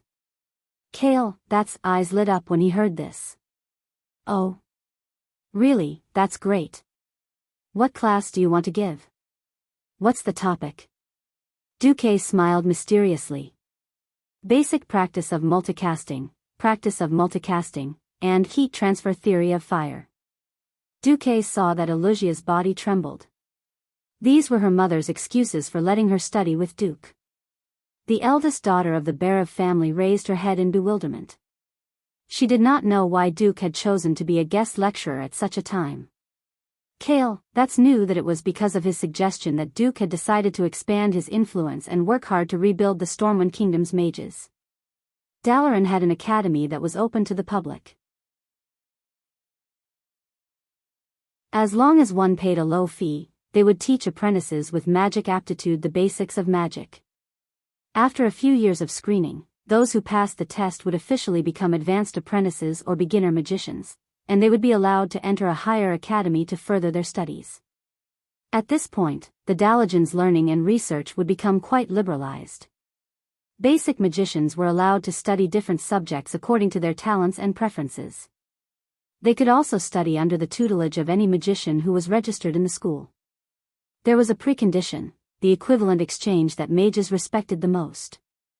Apart from the public classes that were advertised, all of the classes had to be paid. The academy would evaluate the practicality of the subject taught by the lecturer, the theoretical content, the standard of the lecture, and many other factors, and then set a price. The apprentice had to pay for it. Of course, if one wanted to learn more advanced content, they would have to pay the price of becoming the lecturer's disciple. Lecturers also had all sorts of requirements for apprentices. Some wanted money, some wanted the apprentice to provide spellcasting materials, and of course, most wanted the apprentice to be their experimental assistant. Of course, the children of rich families had it easier, but the children of poor families often had to work. Acolytes also had various ways to earn the necessary money. For example, the simplest way was to sell oneself to the Dalajan Mage Guild, sign a contract, and work for them for years in exchange for money. They either worked as mercenaries or created magic items to sell. There were both opportunities and responsibilities. This was the Dalajan. It wasn't an exaggeration to say that as long as Duque showed enough strength, it wasn't impossible to recruit another group of mages. After all, the Stormwind Mage Guild only existed in name. All the mages added together could only fight 12 people. This was just the number of people in a small team. Apart from Duque and the retired old man Norton, everyone else was an earth mage. Duque smiled and wrote down a few advertising slogans. A duel of magic isn't as simple as you think. Still thinking about how to make a bigger fireball to defeat your opponent? Then you're out of date. The legendary mage who burned 100,000 orcs, Duke Marcus, will teach you multicasting. Once you learn it, you can definitely beat other mages of the same level. The three audience members looked at it and their faces turned pale. Arrogant, egotistical, and absolutely subversive. This was because, in the traditional Dalaran mages' teachings, the lecturers mostly taught how to deal with opponents who were also mages.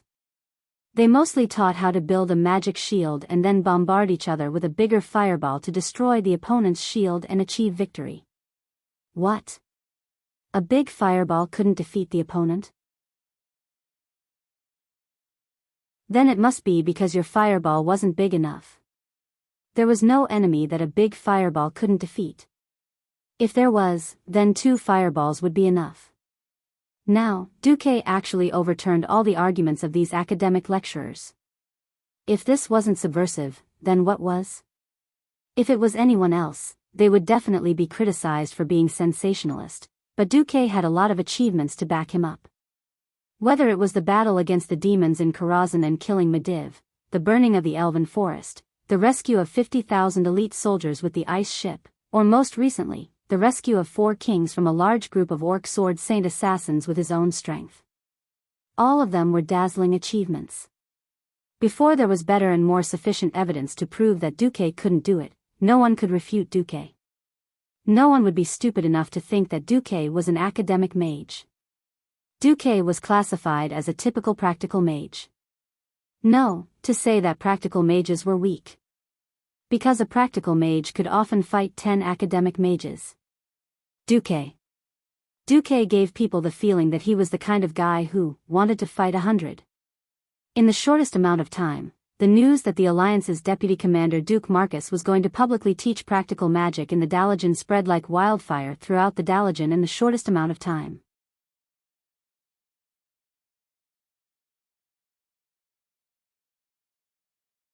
Chapter 281.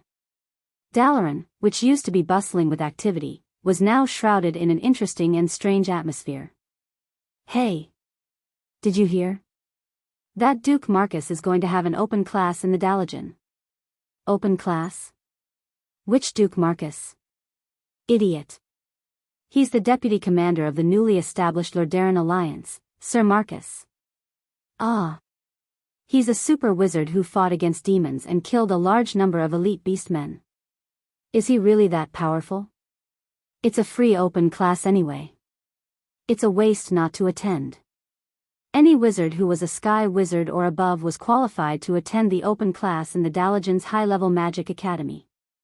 Every day, there would be announcements of all kinds of open classes on the academy's bulletin board. Because of the favoritism of a certain elf prince, and because Duque was sufficiently famous, Duque's open class was placed on the front page of the magic bulletin board all over the academy. Not only did it have a dazzling red border, but there were also many hands of magic, which symbolized Duque's signature skill, releasing fireballs to attack the image of a scarecrow. Naturally, this attracted a lot of attention. The Dalajan would decide the grade of the open class in a very simple way, and that was through student voting. Any apprentice or wizard could press their magic seal on the bulletin board to show their interest in the class. The day before the class started, they had to go to the Dalajan's curriculum system to confirm the class.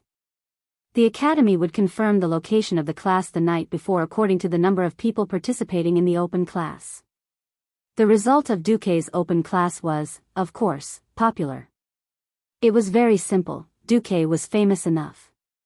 He killed the demon king Sardras, the successor of Karazhan, the Duke of Stormwind, the deputy commander of the Alliance, the youngest peak sky wizard of the current generation, the victim of 200,000 beastmen, and the wizard who could best use magic to coax peerless beauties. Any one of these could attract the attention of apprentices and wizards, not to mention all the glory and fame. The result of the unprecedented popularity of registration was that the number of applicants far exceeded the capacity of any Dalajan lecture hall. The Kirin Tor Council, which was actually Kale, Bats, had no choice but to announce that official mages would be given priority to attend the class, and the remaining places would be given to apprentices. They would be ranked according to their results, and the best batch of apprentices would be given the right to attend the class. 3 days later, more than 12,000 people attended Duque's lecture in the Dalajan's largest central lecture hall. The auditorium, which originally had a capacity of 10,000 people, had an additional 2,000 standing tickets. The auditorium was packed with people. As the central auditorium of the Dalajan people, its specifications were definitely off the charts. Even Duque was flabbergasted by the things that seemed scientific but were actually unscientific. For example, a sound transmission spell that could surround the entire auditorium would allow the voice on the podium to be clearly transmitted to every corner of the auditorium. Another example would be a huge magical image. In the auditorium of 10,000 people, Duque was just a small person to the friends sitting at the top of the mountain. But behind the podium, there was a huge screen that was as tall as 20 meters, which could magnify Duque's figure to an imposing extent.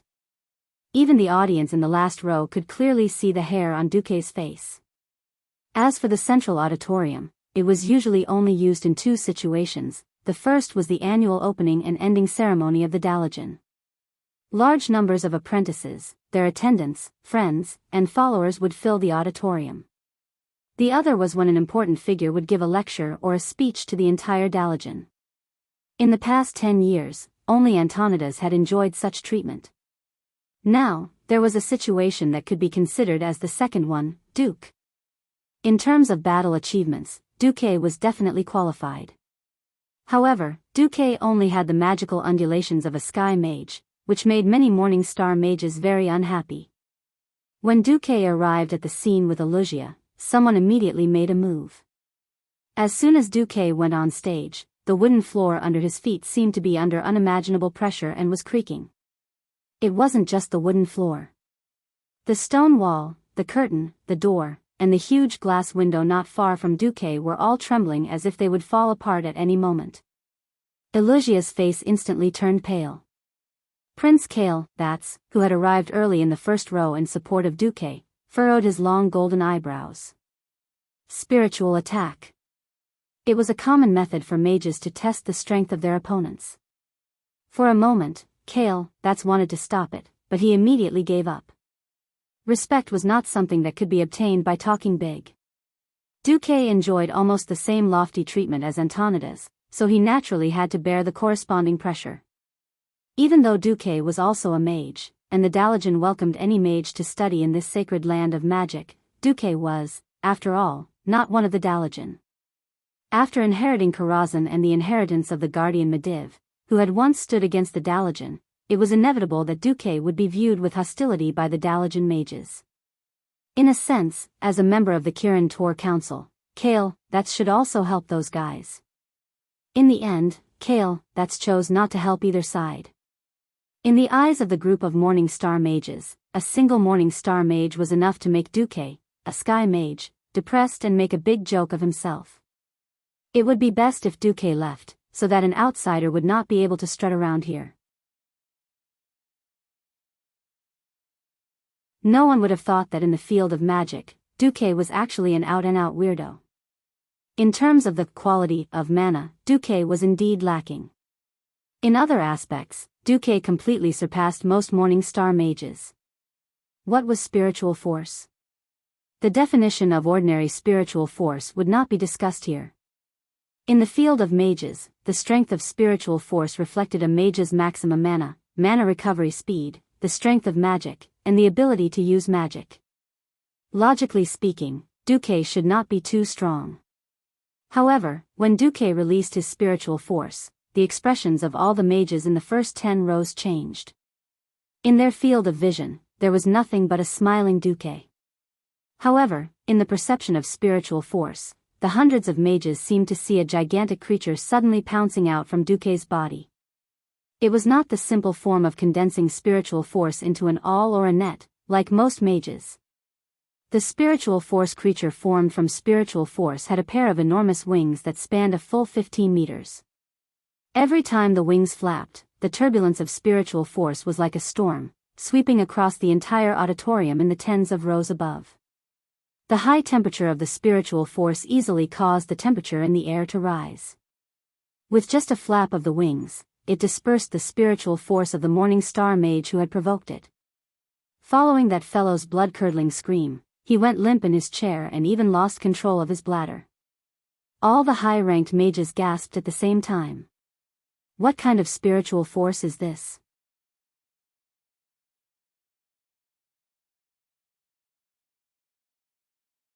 Chapter 282. In that instant, all the high-ranked wizards knew one thing: Duque was very strong.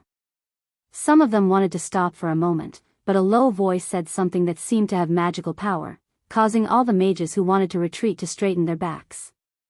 This is the Dalajan. Yes. This was the Dalajan. The holy land of magic. After the high elves had passed on magic to humans, almost all wizards who came here would prostrate themselves in worship. This place represented the greatest freedom in the world of magic, the most vast knowledge, and the ultimate holiness. Duque represented Karazhan. If Duque did not have a strong backing, if he did not have the title of Duke of Stormwind and the deputy commander of the Alliance, and if Karazhan had not disappeared from the Eastern Kingdom, perhaps some evil and greedy wizards would have challenged Duque for the right of ownership of Karazhan. Most importantly, Duque had made a fool of that fellow. That Morning Star wizard did not have much spiritual force, but he was wearing the violet robes of the Dalajan Higher Magic Academy. This reason was enough. Moreover, did Duque not cover the heads of the wizards with his spiritual force? This could be considered a provocation. The second challenger appeared immediately. Unlike the fellow in the third row, this time it was a Morning Star wizard in the second row. According to estimates, this was already a level 3 Morning Star wizard. Without any hesitation, this fellow condensed his spiritual force into an incomparably sharp spike, piercing towards Duque's spiritual force beast with an unknown shape and huge wings like the wind. In the world of spiritual force, just as the sharp spike was about to pierce through Duque's spiritual force beast, a claw with only 3 fingers grew out of the beast's body and closed in on it. Ka-cha. There was no sound in the world of spiritual force. This action itself seemed to have brought about a ka-cha sound. None of their eardrums received any vibrations from the sound, but everyone heard it as if they were hallucinating. As if an important part of his body had been forcibly broken, the level 3 morning star covered his head and curled up like a shrimp. Duque was still moving forward, neither too fast nor too slow. On the huge stage, under the illumination of the soft magic lamp, he walked toward the podium at a constant pace.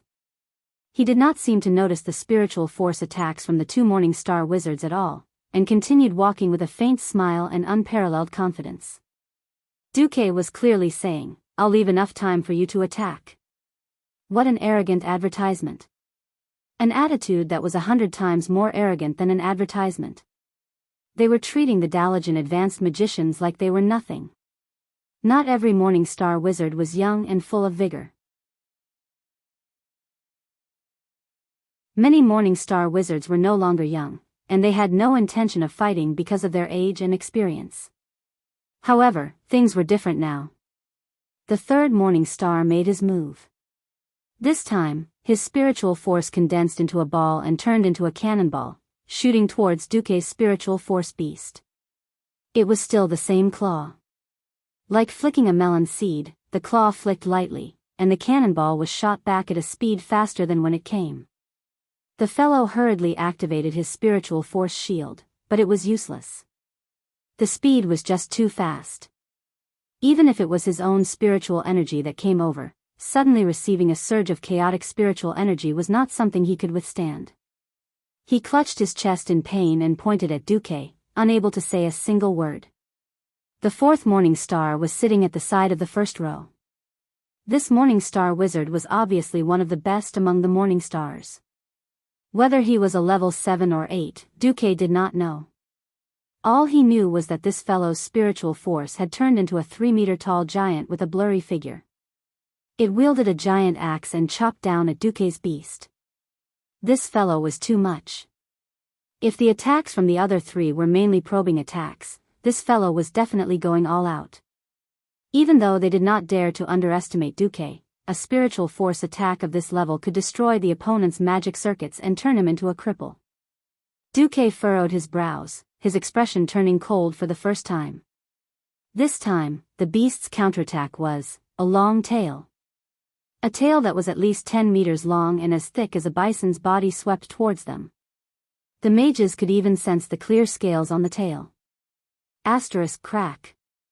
The handle of the giant axe, the giant's head, and even half of the giant's body were all crushed by this incomparably heavy tail with an even higher concentration of spiritual force. Ugh! This fellow vomited blood on the spot. Bright red blood flowed out from the gaps between the fingers of his left hand that he had covered his mouth. At the same time, the tiles under his feet and the chair he had made were all turned to dust. He fell to the ground pathetically, unable to sit up no matter what.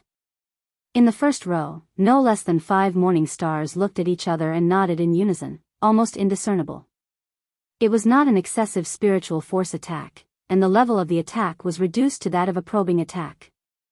However, this was a probing attack that was close to going all out. Be it a sword, a spear, an arrow, a stinger, or a hammer, 5 different spiritual force weapons attacked Duque in unison, arriving in front of Duque's spiritual force beast almost at the same time. Anyone could see that Duque's spiritual force beast had been specially made into the form of a dragon. Most of the wizards snorted. It took a lot of effort to make the spiritual energy look like this. Everyone agreed that it would weaken the offensive power of the spiritual energy. Since the brain would put extra effort into forming the form, most mages would choose to use the more simple and practical form of the spiritual energy. This did not include Duque. With the help of the system elf, Duque would not only make a dragon, he could even make a Ultraman and play with the death ray. What Duque valued the most was the system scan, which helped him instantly identify the weak point of the opponent's spiritual force. In every wizard's spiritual force ball, the quality and quantity of spiritual force were not evenly distributed, which gave Duque a chance. Duque was not superior to his opponent in terms of quality and quantity, but Duque only needed to find the weak point of his opponent's spiritual force, or even the weak point, and that would be enough. In the vision of spiritual force, the wizards could sense that Duque's dragon had finally revealed its true form. However, when the 5 large spiritual force weapons attacked, the dragon's claws suddenly lengthened, and 2 kitchen knives appeared in its claws. At this moment, Lucia, who was trembling behind Duque, heard Duque's soft voice. 56 consecutive meteor blast slash. The spiritual force blades danced at high speed, stirring up a storm that instantly engulfed the space between Duque and the 5 Morning Star wizards. In the blink of an eye, the 5 wizards collapsed into their seats.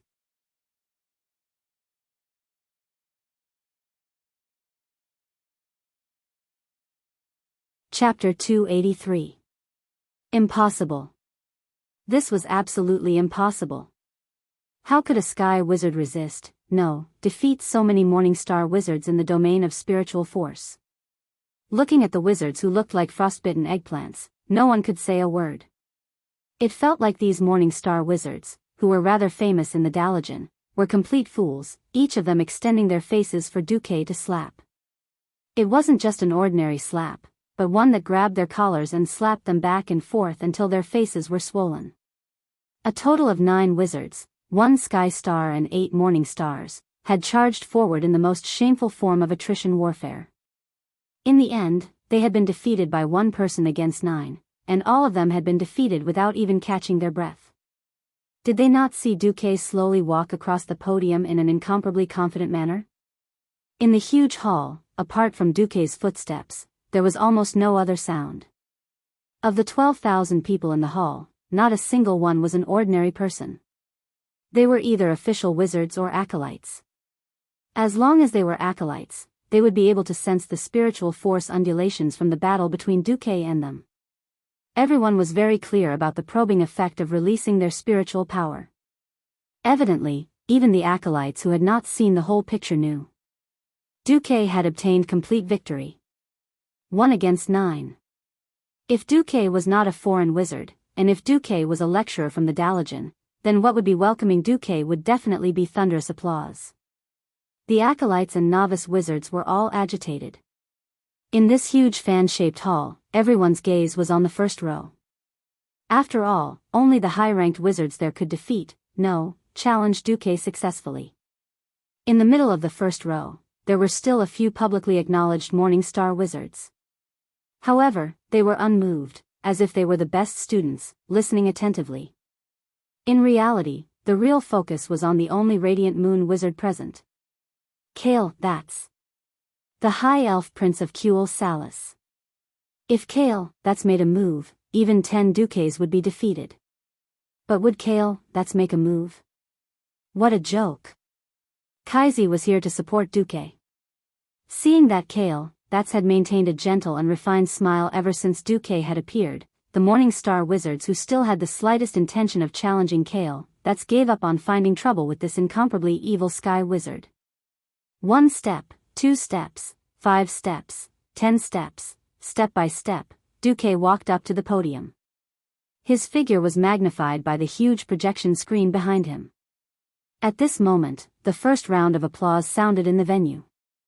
Applauding before the lecturer begins is a form of courtesy, a form of welcome. However, with Kale, that Sunstrider leading the applause, it was a grand welcome and support that could not be any more grand. Kale, that wasn't clapping from his chair. He was standing up and clapping for Duque. Immediately, the second round of applause rang out. This was from the little princess of Kuel Tiras, Jaina Proudmoore. This mage apprentice of noble birth had long been the dream lover of countless mage apprentices. However, she seemed to be a little close to Prince Arthas of Lordaeron, and the apprentices could only suppress their admiration. The third round of applause rang out almost at the same time as the second. It was from the person most young wizards pursued, Miss Lucia Berev of the ancient noble bloodline of the Arathar Empire. Even though she was standing not far behind Duque as an assistant, her real attitude still caused a silent uproar. It was only then that the people in the auditorium truly realized that the person standing on the podium was not only a true mage, but also a noble existence who was deeply trusted and respected by the upper echelons of various countries. There was no more hesitation. Immediately, thunderous applause rang out in the auditorium. It was so loud that it was enough to make people outside think that some kind of terrifying experiment had exploded. Duque's hands pressed down, and after a while, the applause gradually stopped. Clearing his throat, Duque's slightly magnetic voice spread to every corner of the auditorium. I'm very happy that so many people have come to listen to Duke Marcus's lecture today. In the following time, I will explain the importance of multicasting and the basic training methods. I hope that my lecture will be of help to everyone on the path of magic. Magic is a mysterious field.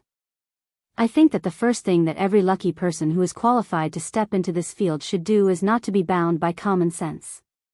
What? This can't be done, oh, that's impossible. These are the most unacceptable thoughts. So we have to free our imagination. Here, I will first demonstrate the benefits of multicasting. After saying that, Duque turned his head to Alucia, Miss Berev. Later, when you have a magical shield, please attack each other with the lowest level of level 1 fireball. And please do not use any metamagic abilities, and try to maintain the power of the fireball between 14 to 22 MP. Alucia nodded. Magic points were the standard to measure the damage caused by a spell. 14 MP meant that if it hit, it would cause 14 points of basic damage to a creature with no magic resistance. In the next moment, when Alucia indicated that she was ready, the two of them bombarded each other under the supervision of the magic scale. 5 seconds of casting time, the same amount of mana consumption, 16 points and 22 points of damage. This is what you all know as using a bigger fireball to deal with the opponent, right? As soon as Duque's voice fell, the audience burst into laughter that they were trying to hold back. However, when using a level 10 fireball, the casting time becomes 5 seconds. Normally, the person with the bigger fireball wins, right? That's right. An apprentice shouted. Alright, now I will split the mana required for a level 10 fireball, and then continuously bombard Miss Berev. Everyone, see the results. Alucia was still chanting, attacking Duque with a level 10 fireball every 5 seconds. Duque, on the other hand, used 2 magician's hands, a total of 3 level 5 fireballs, with a speed of 5 seconds between each fireball, bombarding Alucia in succession. Everyone was immediately surprised to see that Alucia, whose magical shield was continuously bombarded, was quickly showing signs of defeat under the situation of the total amount of mana consumption. Although the continuous attacks were not considered powerful, it was obvious that the magic attacks impacted her shield, which affected her concentration, causing the chanting time to be extended. At the beginning, Alucia could barely maintain the completion time of 2 or 3 fireballs within 4 seconds, but towards the end, the fireball, which was as common as eating and drinking to most official mages, actually took a full 6 seconds to shoot out 1 fireball. Everyone could see that both damage and accuracy were greatly reduced.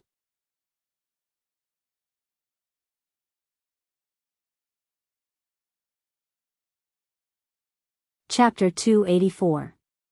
Just as Duque's 12th fireball hit Alucia's magic shield in a 3-on-1 situation, the shield, which should have lasted longer, suddenly exploded. Looking at the fireball that was heading straight for her, Alucia let out a cry of surprise. Everyone thought that Duque's fireball was about to destroy the flower, and there were even some apprentices who could not bear to see the beautiful Miss Berev disfigured. At this moment, Duque snapped his fingers, and all the fireballs that flew out actually made an elegant circle in the air, circling 180 degrees, and returned to Duque's side, floating in the air. Duque raised his hand, and all the fireballs disappeared. Duque's voice sounded again. I did not use other metamagic abilities to bully Miss Berev just now. This technique is actually similar to when people are facing the siege of 3 mages or magic apprentices who are of a lower level than themselves, and are often flustered by the enemy's continuous attacks. It's just that after mastering multicasting, you become the one fighting with the many. In order to leave a deeper impression, please take a look at the following footage. What Duque was showing on the magic screen was the footage of him using 108 hands of magic to rain down arcane missiles on the orc army at the Red Ridge Mountain, using the simplest arcane missiles to form an exaggerated barrage. The lowest level of magic caused the most gorgeous massacre. This kind of epic-making real war documentary gave the strongest psychological impact. Just 2 minutes of footage, more than 11,000 apprentices were mesmerized. Not every apprentice with magic aptitude had the opportunity to become an official mage. Below, in addition to those young faces, there were middle-aged magic craftsmen, white-haired human elders in their 70s or 80s, and high elves who did not have much aptitude but resolutely left their countries to seek the truth of magic. These people all had the same dream, the dream of making themselves stronger in magic. For a moment, too many people's breathing quickened. A hand was raised, and Duque called his name. Please speak. Excuse me, does learning multicasting require specific talent? This was the focus of everyone's attention. I can only say that those with talent will make faster progress in learning the supreme magical skills of multicasting. However, I believe that everyone can learn this technique after rigorous self-training. At the very least, it can greatly improve their spellcasting ability. Duque used a magic pen to write the words multitasking on the special magic board on the podium. The words were clearly reflected on the big screen. Multicasting is the most basic of the basics.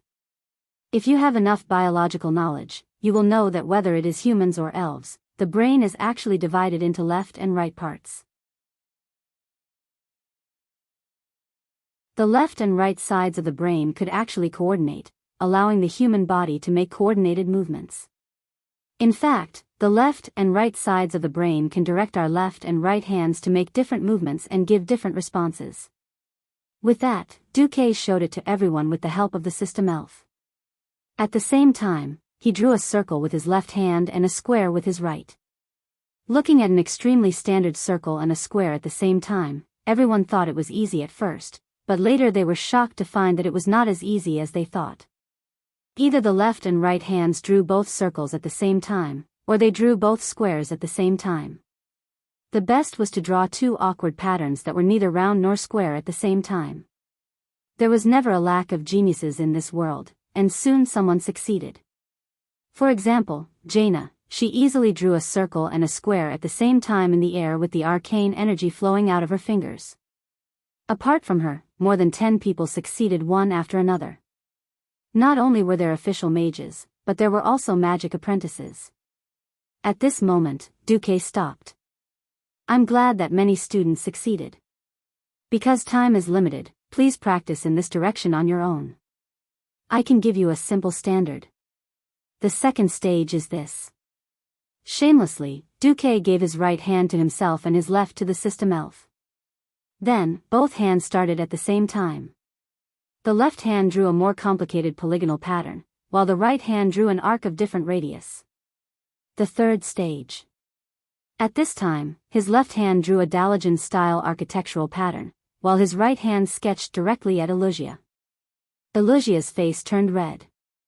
In the end, when you can do what I did, it will be perfect. Duque used both his left and right hands to silently write the incantation. It was the incantation for the simplest, fireball, and frost arrow. These two completely different sentences made the audience gasp in amazement. Not only the apprentices, but even the official mages had to admire Duque's nature-defying abilities. Prince Kale, Bats, who also mastered multicasting, also revealed a thoughtful expression. To be honest, Kale, Bats could also blast out a few fire spells at the same time, but it would undoubtedly weaken the power of his magic, and it would be difficult to coordinate. Duque's training method undoubtedly gave Kale, Bats a lot of inspiration. It was no exaggeration to say that Kale, Bats' ability to practice this was due to his talent. Now, what Duque proposed was a more systematic training method with clear goals. Another apprentice raised his hand. Lecturer Marcus, may I ask how to satisfy the need to recite the incantation? I only have one voice. The more naive question was also the key to multicasting.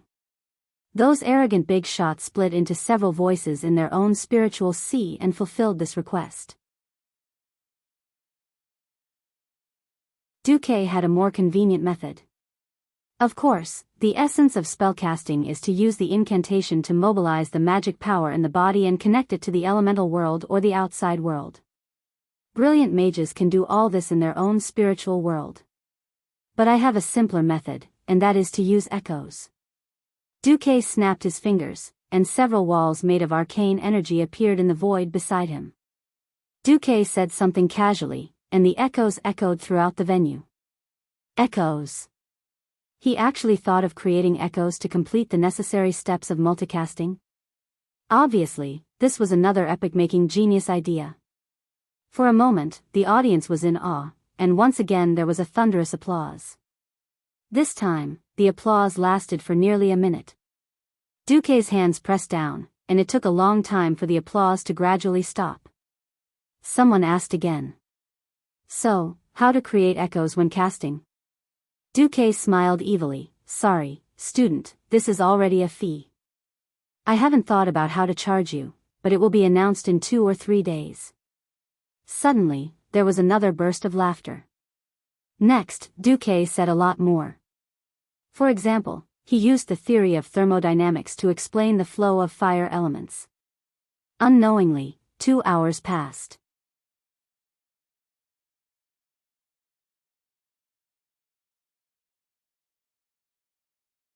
Chapter 285. Duque, with the knowledge of a transmigrator and an engineering and equipment major, systematically explained to more than 10,000 people what fire was, the nature of fire, and the characteristics of fire.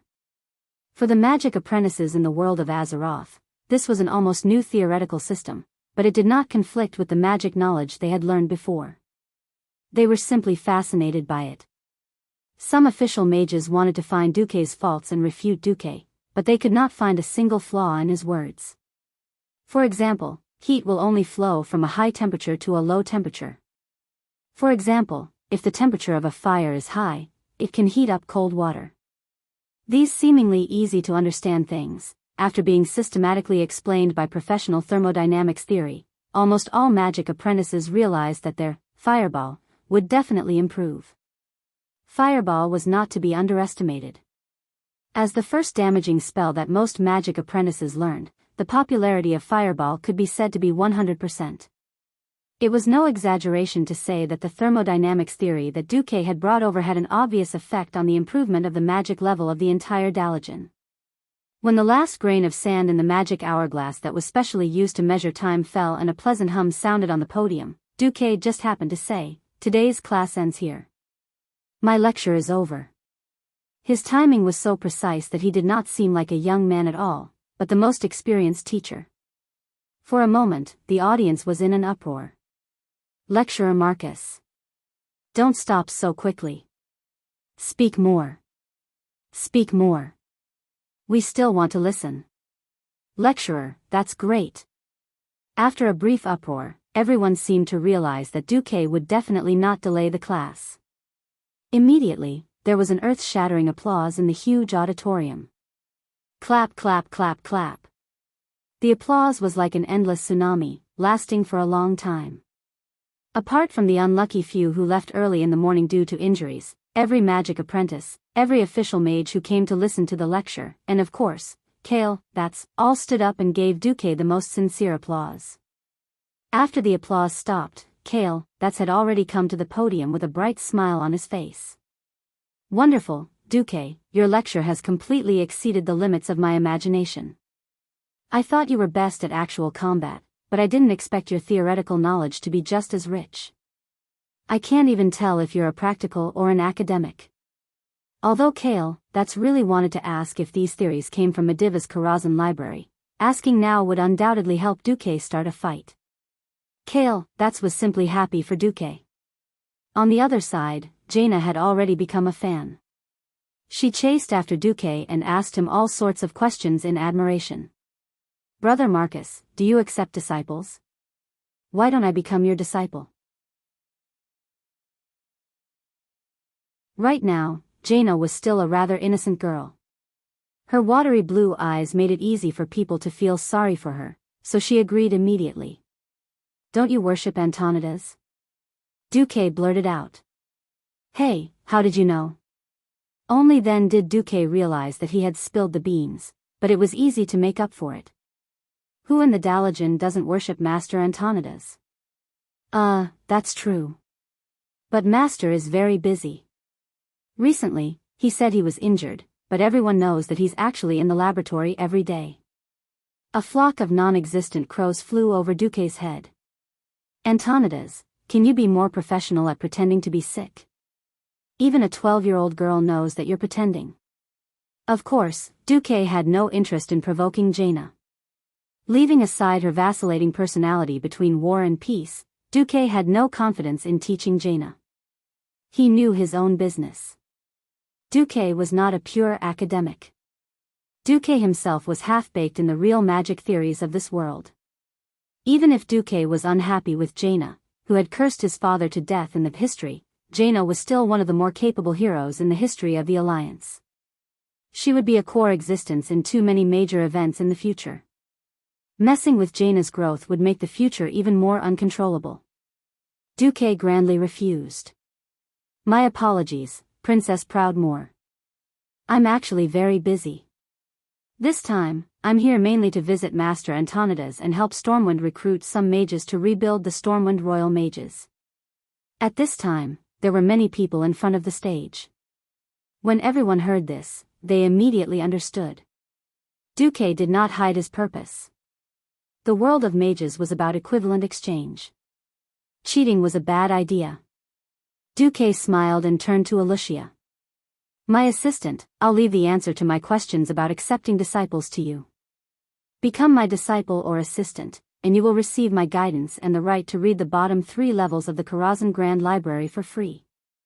The price is to join the Stormwind Royal Mages as my disciple, and fight for the Alliance and Stormwind for 3 years. Just like joining the Dalian Mages could get all kinds of benefits, Duque's recruitment was also very open. It was both a risk and an opportunity. When she heard that she had the obligation to fight, Jaina knew that she had no chance.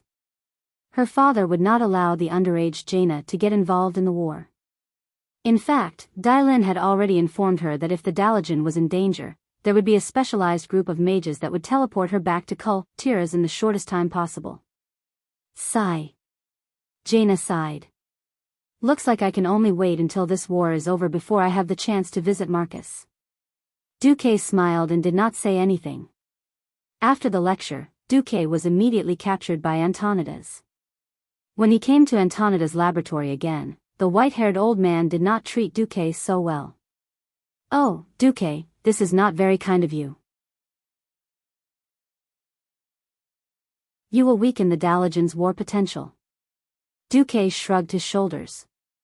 Of course, he knew that even though the Dalian had always pursued a liberal policy, where the nobles of other countries could hire any apprentice or official mages who had not signed a slave contract, that was during times of peace. Now was the time between the war between the Alliance and the Horde. Of course, the Dalian had its own considerations.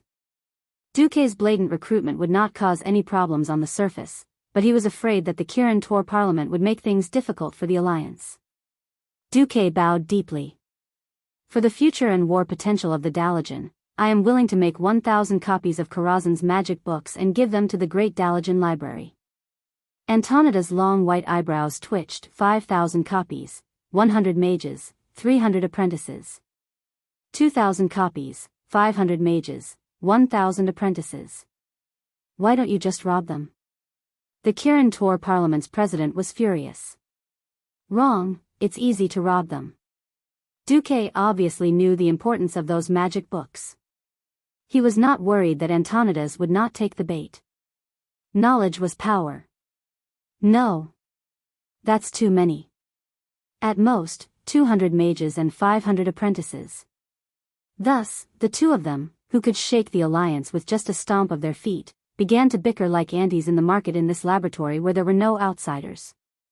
The final price was 3,000 copies of magic books in exchange for 200 official mages and 500 apprentices.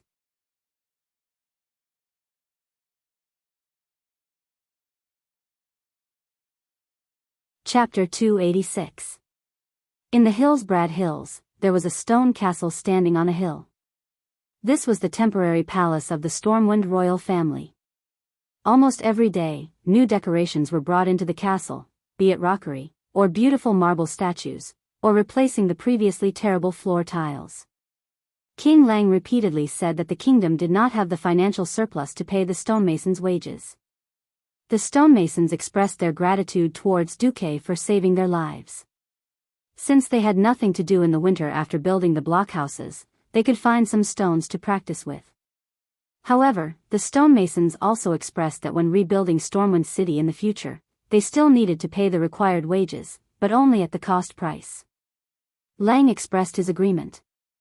Looking at the so-called refugee camp that was becoming more and more prosperous, Lang was quite speechless.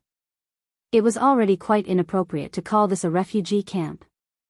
It was completely the prototype of a new city. The 3-meter-high stone wall could accommodate 3 people walking side by side, protecting nearly 500,000 residents. The newly cultivated fields in the distance were all protected by huge wooden fences. Every 300 meters or so, there was a wooden 10-meter-high arrow tower that could monitor all directions of the fields without any blind spots. There was nothing lacking in the city. The market, medical, sanitation, fire protection, water supply, city guards, and all the other buildings were arranged in an orderly manner. In a city that lacked money, there was no such thing as the state taking care of everything. All food and daily necessities had to be exchanged through labor. About 30% of the food harvested in the autumn was handed over to the Ministry of Civil Affairs of Storm Kingdom, except for the portion that was necessary for each family. In return, the Ministry of Civil Affairs would issue a batch of vouchers with a stamp and an equivalent amount of money. These vouchers could be used to exchange for cloth and other daily necessities at the market.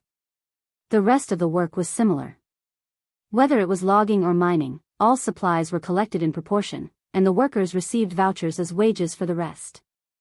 Despite the obvious lack of money, the entire refugee camp was like a self-sufficient independent kingdom, operating extremely well. It was completely unimaginable that half a year ago, this was a group of refugees who had almost given up on life and the future.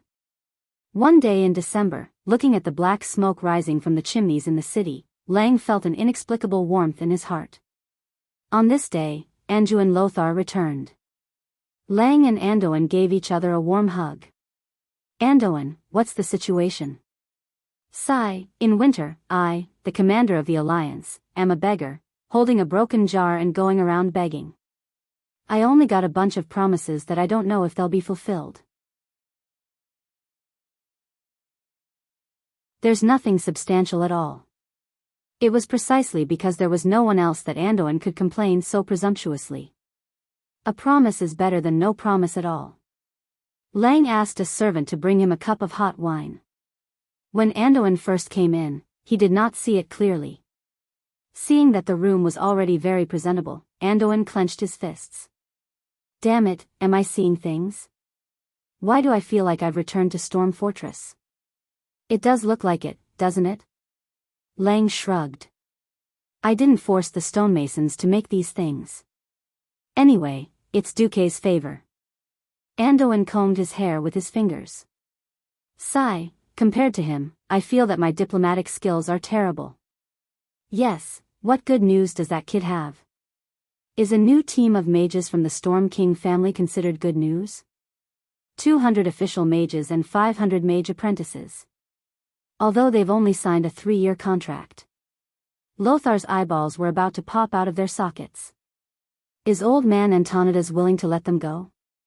Duque said that he used a copy of Karazhan's magic book to exchange for them. I don't know anything about magic. Anyway, what he said was true. Since Stormwind had put in so much effort to help collect it, it's definitely worth it to exchange a dungeon for these people. Of course, I agree. Agree. Oh my god, that kid is too impressive. Lothar patted Lang's shoulder hard. Ryan had a faint bitter smile on his face. Why? You're still not happy? If this goes on, there's hope for us to recover Stormwind. Lothar said as he gulped down a few mouthfuls of wine. Andoan, actually, I've been thinking. If we can recover Stormwind, why don't we give Duque the title of king? This topic was a little too heavy, and Lothar could not react for a while. Think about it. We all know that Duque is actually not from Stormwind. But how much has he done for us? Without him, perhaps there would only be 10,000 to 20,000 refugees left in Stormwind. I would have died in Stormwind City long ago, either at the hands of Garona or with Stormwind City. I know that you'll take good care of William for me. Maybe you'll also become the commander of the Alliance. But how much authority do you have? You don't even have an army under your direct command. Even if you lead the Alliance to defeat the Horde in the future, how many people will help you and William restore the country? But, look outside, Andoin. Outside the window were 500,000 well-fed citizens of the Storm Kingdom, who could safely survive the winter, and 100,000 elite soldiers who were full of morale and were willing to die for the kingdom. Before the arrival of winter, perhaps more citizens who had gone to other countries will rush back. This is all possible with Duque's help. Duque's ability is not inferior to any founding ruler in human history. At this point, Lang fell silent. That was the truth. The stability of the South Shore refugee camp had attracted the citizens who had previously left. The soldiers that had been lost in the Battle of South Shore had also been quickly replenished. If it weren't for the difficulty of raising soldiers, it would not be impossible to gather all the young and strong people to form an army of 200,000. Of course, all the young and strong people in the refugee camp had begun to receive military training. There were still plenty of reserve soldiers. Thoradin the Great is great, but as the capital of the Arathar Empire, the torrential fort declined after a short period of time. The other city-states had become independent kingdoms, such as Rotterdam and the Dalagen. There are still many enemies for humans. If this is an unstoppable trend, why not just let them go? Have you asked Duque? Andoin suddenly asked. No. But you can imagine that Duque also has subordinates, and Duque also has people who support him. When that time comes, it won't be a matter of whether Duque wants to or not. Lang sighed again. I, who once destroyed a country, have thought through everything now. Anyway, I will go with the flow. After the restoration of the country, Duque can be conferred the title of king if he wants. If he doesn't want to be conferred the title of king, I will give him the treatment of a prince, and I will set up a national policy that will be passed on to William and his future descendants. It will be enough if Stormwind can preserve most of the elven forest. Alright, I also agree to it. It depends. Lothar finally nodded.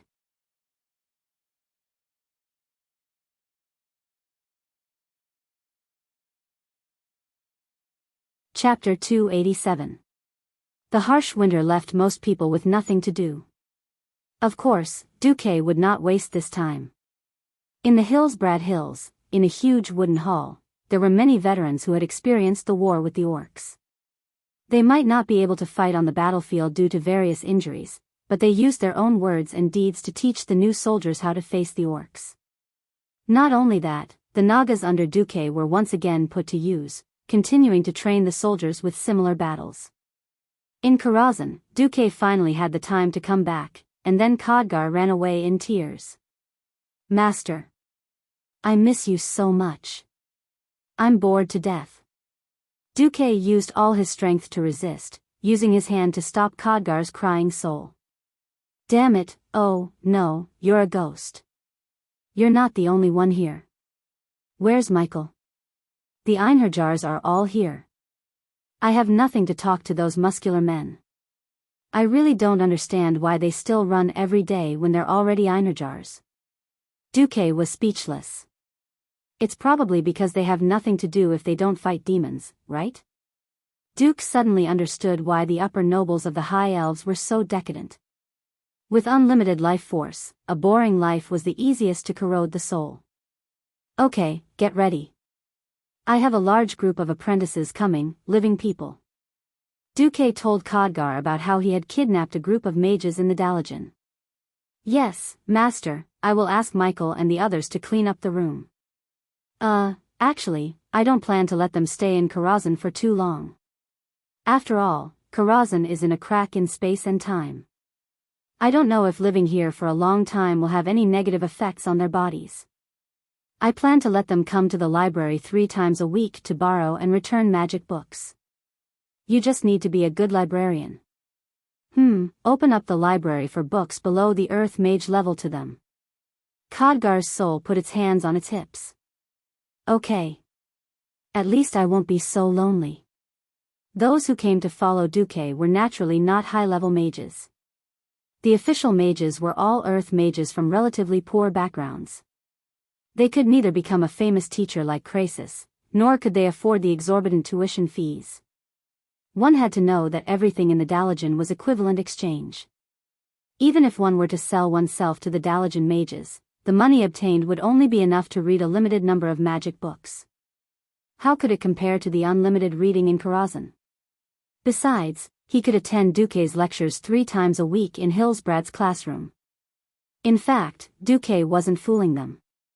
Duque's simplified fire elemental magic formulas that the system elves had deduced could allow their strength to improve greatly. The simplest example was that after training, every official mage would be pleasantly surprised to find that they had begun to master the 2 metamagic abilities, Enhanced Fireball, and Flame Throw. The former could shorten the chanting time of their fireball spell, while the latter could increase the range of their fireball spell. For ordinary mages with mediocre aptitudes, this alone was enough for them to work for 3 years. After the hearts of the mages were settled, Duque finally began to build his ice circuit. Crown of Ice, the core magic circuit of Archmage Antonidas. In this era, apart from Mediv, who had just died, who was a true demigod mage who specialized in all 3 elements, the other 2 mages had typical preferences. The Sun King, an Astrian Sunstrider, was fire. Antonidas was ice. However, whether or not the magic circuits of these 2 supreme magicians could be fused was a very serious problem. Because the circuits of both were quite domineering. The arcane fire circuit was not an ordinary circuit. In fact, after using it for a long time, Duque suddenly realized that the arcane fire circuit should be called the arcane flame circuit. What was arcane? Arcane was the phoenix that had been hidden by Kale bats. The real name of the arcane fire circuit passed down in the Sunstrider family should be Phoenix Flames. Why did the Sun King know that Aurelia had lost the cultivation method of the Phoenix Flames magic circuit, but only punish Aurelia for 3 months? Why did Antonidas give away the model of the top tier, Crown of Ice, magic circuit just like that? Was Janus Barev really that important? Duque had carefully considered this question before. Recently, the system genie had given Duque an answer. There were no problems with these 2 sets of magic circuit models, nor were there any flaws. As a foundation, these were the best ice and fire circuits. The crux of the matter was that when advancing to a higher level, a specific item was needed. A core item that could allow fire or ice elements to be further sublimated. Simply put, it was a flame origin comparable to Kale, that's Phoenix Arcane, or an ice origin of the same level. Otherwise, advancing to Morning Star was the limit of this circuit. Perhaps Duque could beat some Radiant Moon mages with the help of the system, but he would never be able to attack a true Breaking Dawn. Duque suddenly smiled bitterly. The old guys are really smart. Antonidas did not give Duque an arcane magic circuit, but it did not matter. The original, Phoenix Flames, also had an arcane circuit model. As a fire magic with explosive damage output, it required more arcane magic support, so the arcane model of Phoenix Flames was still very strong. The system estimated that unless he wanted to advance to a Radiant Moon Mage, this arcane model was definitely enough for Morning Star. If a Phoenix's fire elemental source was installed in the Phoenix Flames circuit, then the fire circuit would squeeze Duque's arcane circuit like a juicer. When that time came, a new source of arcane magic would also be necessary. Alright, let's take it one step at a time. In the highest level of Karazhan, Duque set up a series of protective spell formations. These were things he had learned from the books in Karazhan. It was not enough to defend against true experts, but morning stars were not a problem. With Karazhan's own defenses, it was still very safe. System notification detected that the host has a large amount of professional knowledge related to refrigeration. Relevant knowledge is being imported. Thermodynamic fundamentals, hydrodynamic pumps and fans, refrigeration principles and equipment, air conditioning principles and equipment, refrigeration process design, refrigeration and air conditioning automation, refrigeration and air conditioning engineering. Knowledge import complete. Optimizing the magic circuit model of Crown of Ice. Optimization complete. Beginning modification of the host's original magic model. The next moment, Duque felt as if he had fallen from a warm world into an icy hell.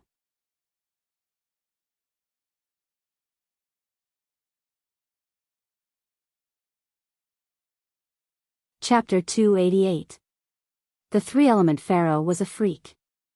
However, in Duque's memories, only Mediv and Khadgar were three-element pharaoh. The rest were mostly fire or ice. Even though the system elf had fully calculated the possible consequences of practicing the Crown of Ice, and considered the possibility of fire and water being incompatible, Duque had still severely underestimated this. Logically speaking, the Phoenix Flames, which had the home advantage, should have the absolute upper hand. Thus, before reorganizing his arcane spell circuit and adding the Crown of Frost, Duque deliberately weakened the arcane spell circuit's supply of arcane energy to the flame spell circuit. What Duque did not expect was that the optimized Crown of Ice would actually turn the tables on him and take the initiative to snatch all the energy ports of the arcane circuit. What the F***ck? Duque cursed, a system elf? Why is the Crown of Ice suppressing the Phoenix Flames? Aren't the two circuit models of the same level? Oh, dear host, let me calculate for a moment. Beep, calculation completed.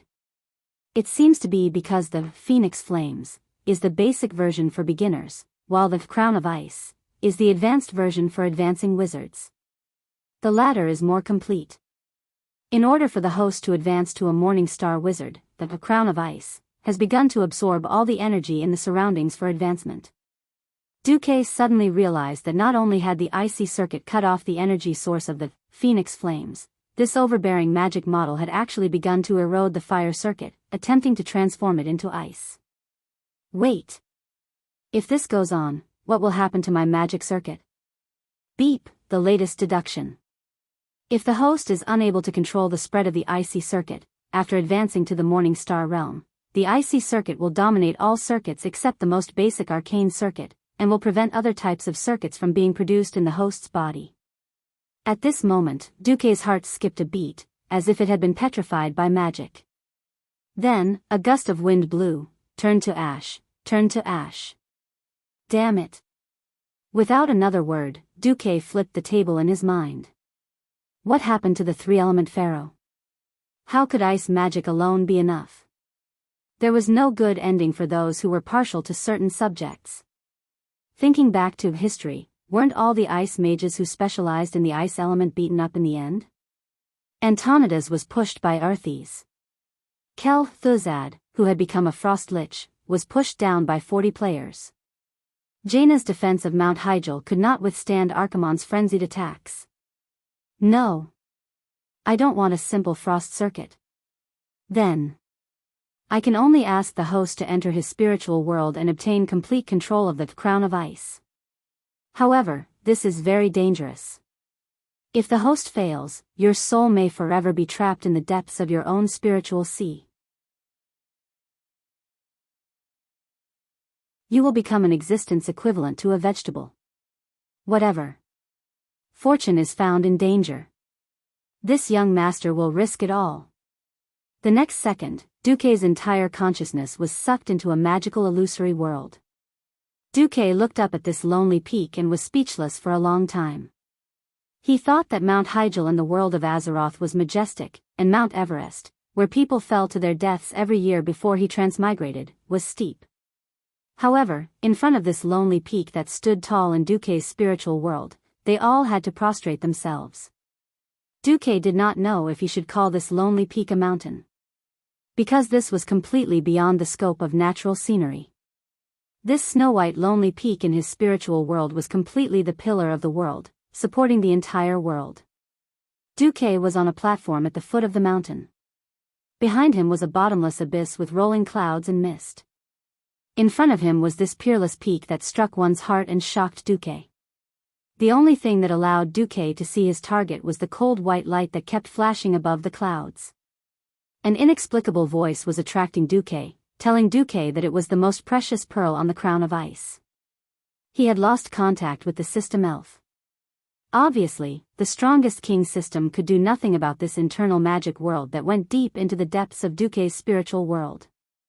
Duque took a deep breath, and all that seeped into his lungs was cold water vapor. Duque suddenly realized that he had to reach the top of this straight lonely peak. Otherwise, everything would be empty talk. But how was he going to climb up this mountain without any tools? Suddenly, he found that on the cliff of the lonely peak, there was a small opening at the top of every 20 centimeters that sprayed out water mist. Water mist. This is the spiritual world that the crown of ice created for me? This, Duque suddenly understood. When he reached the edge of the platform, Duque said in a low voice, "Ice seal." The ice circuit that existed in an unknown part of his body suddenly rotated at a high speed, absorbing the surrounding cold aura and turning it into ice elements, gathering under Duque's feet. In less than 1/100th of a second, the water vapor that sprayed out, mixed with the ice elements, actually turned into an extremely stable staircase that stuck to the cliff of the lonely peak and extended out for about a meter. It just so happened that this staircase was actually stepped on by Duque. Duque looked up at the sky. If he followed the place where the water vapor sprayed out to make ice stairs, he really couldn't count how many steps he would have to make from here to the top of the mountain. However, Duque could clearly feel that in his body, or rather, in the body that he had imagined in the spiritual world, the reconstructed ice circuit was cheering and jumping.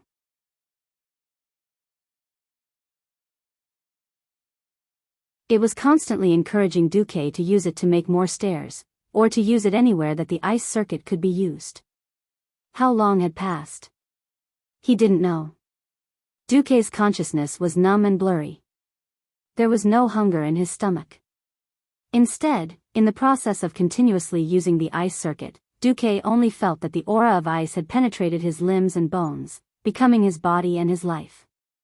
He lowered his head and looked down. As Duque continued to build and climb the mountain, he had already made an extremely long spiral staircase. Every step was crystal clear, as if it was carved from the purest white marble. On both sides of the long staircase, there were 2 exquisite ice handrails. Between each long staircase, there was an icicle that was as thick as a thigh connecting the north, south, east, and west directions. It seemed to be a support, but it also seemed to be a marker for Duque to calculate the number of laps for himself. In Duque's field of vision, the lonely peak became thinner and thinner as it went down. Finally, it turned into a straight black line that pierced deep into this world filled with water vapor. What was the end of this place?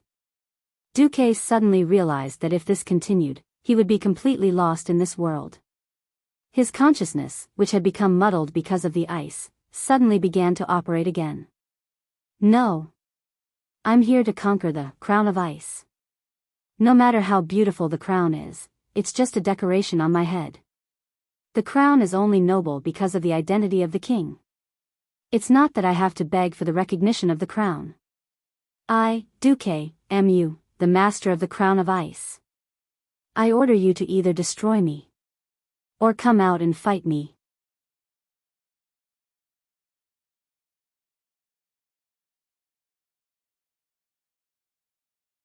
Chapter 289.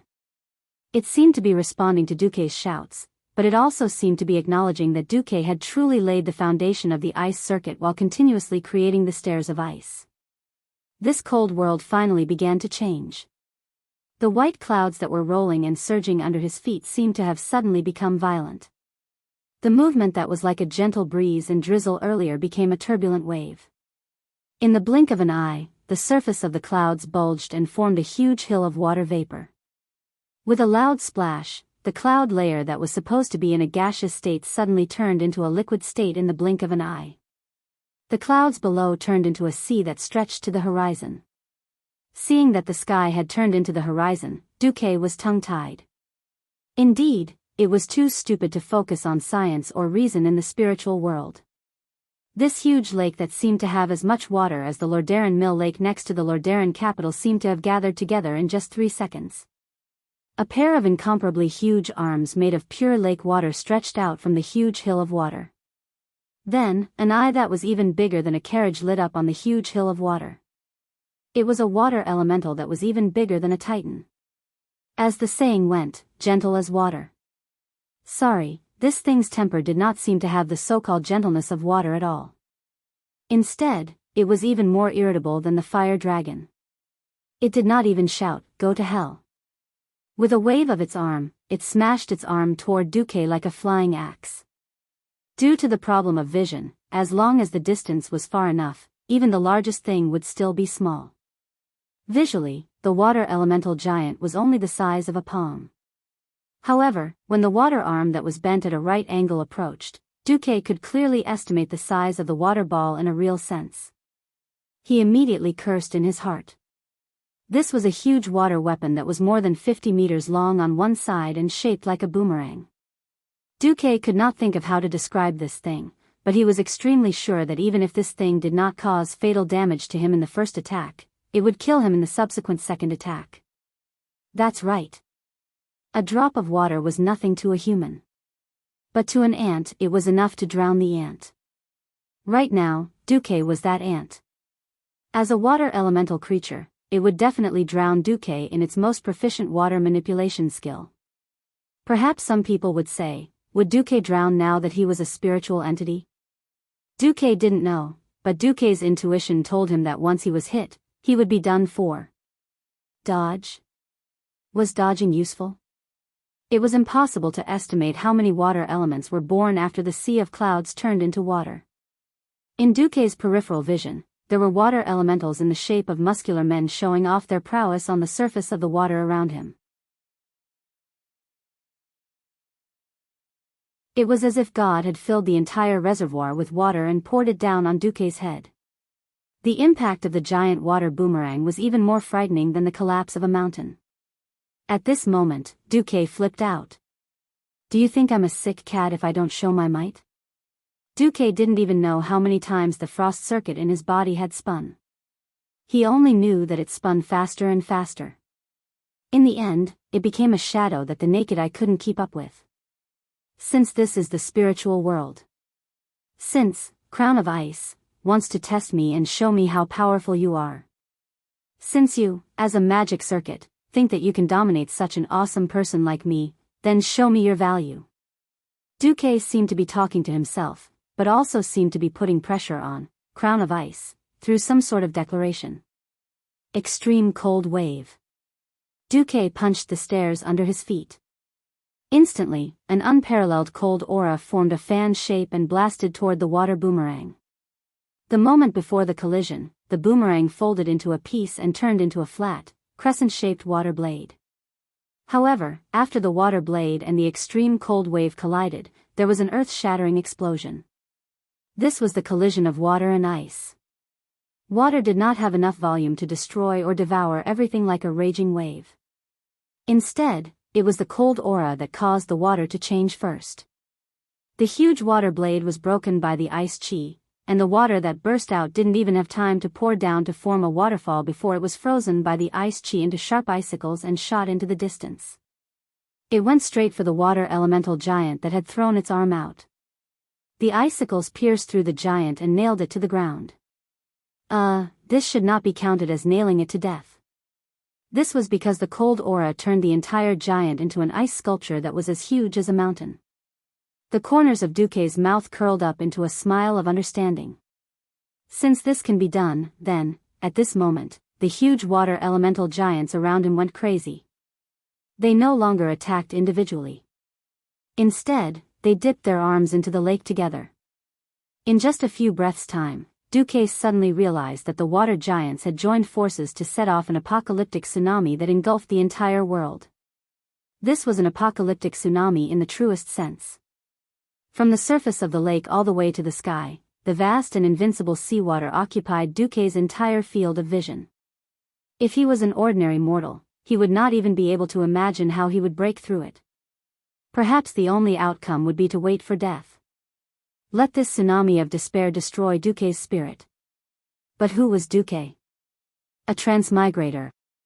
He had seen countless disaster movies, seen the White House that had been destroyed n times, and seen the Statue of Liberty that had been smashed n+1 times. Would he take this level of intimidation seriously? Tilting his head slightly, Duque spat out the words with a smirk, Ice Age? The ice circuit had formed an independent small universe in Duque's body. The cold aura inside was constantly splitting and multiplying like atomic fission. From 1 to 2, from 2 to 4, from 4 to infinity. Duque merely stomped his foot, and a cold aura that was even more terrifying than the apocalyptic tsunami instantly swept the entire world. When the huge wave arrived, there should have been a loud rumble caused by the vast body of water, but now there was only the sound of rapid freezing. The white wave quickly slowed down and advanced. The huge wave that should have been like a black hole or a whirlpool was still advancing. However, at the top of the wave, there were even more huge ice blocks that were as large as mountains. The ice blocks were churning, but when the ice blocks collided with each other, only ice crystals were scattered. The flowing water body became less and less. Finally, after 20 seconds, the roar of heaven and earth gradually subsided. What appeared in front of Duque was a frozen and dead world. At this moment, everything suddenly disappeared. The surroundings turned into a pitch-black void, and a pure white and gorgeous crown appeared in front of Duque. A magnetic neutral voice said, "Wear me, and I will grant you the supreme power of ice." You're tuning into the Biyao's Wuxia Chronicles YouTube channel. Don't forget to subscribe and join us on this journey to catch the most captivating stories.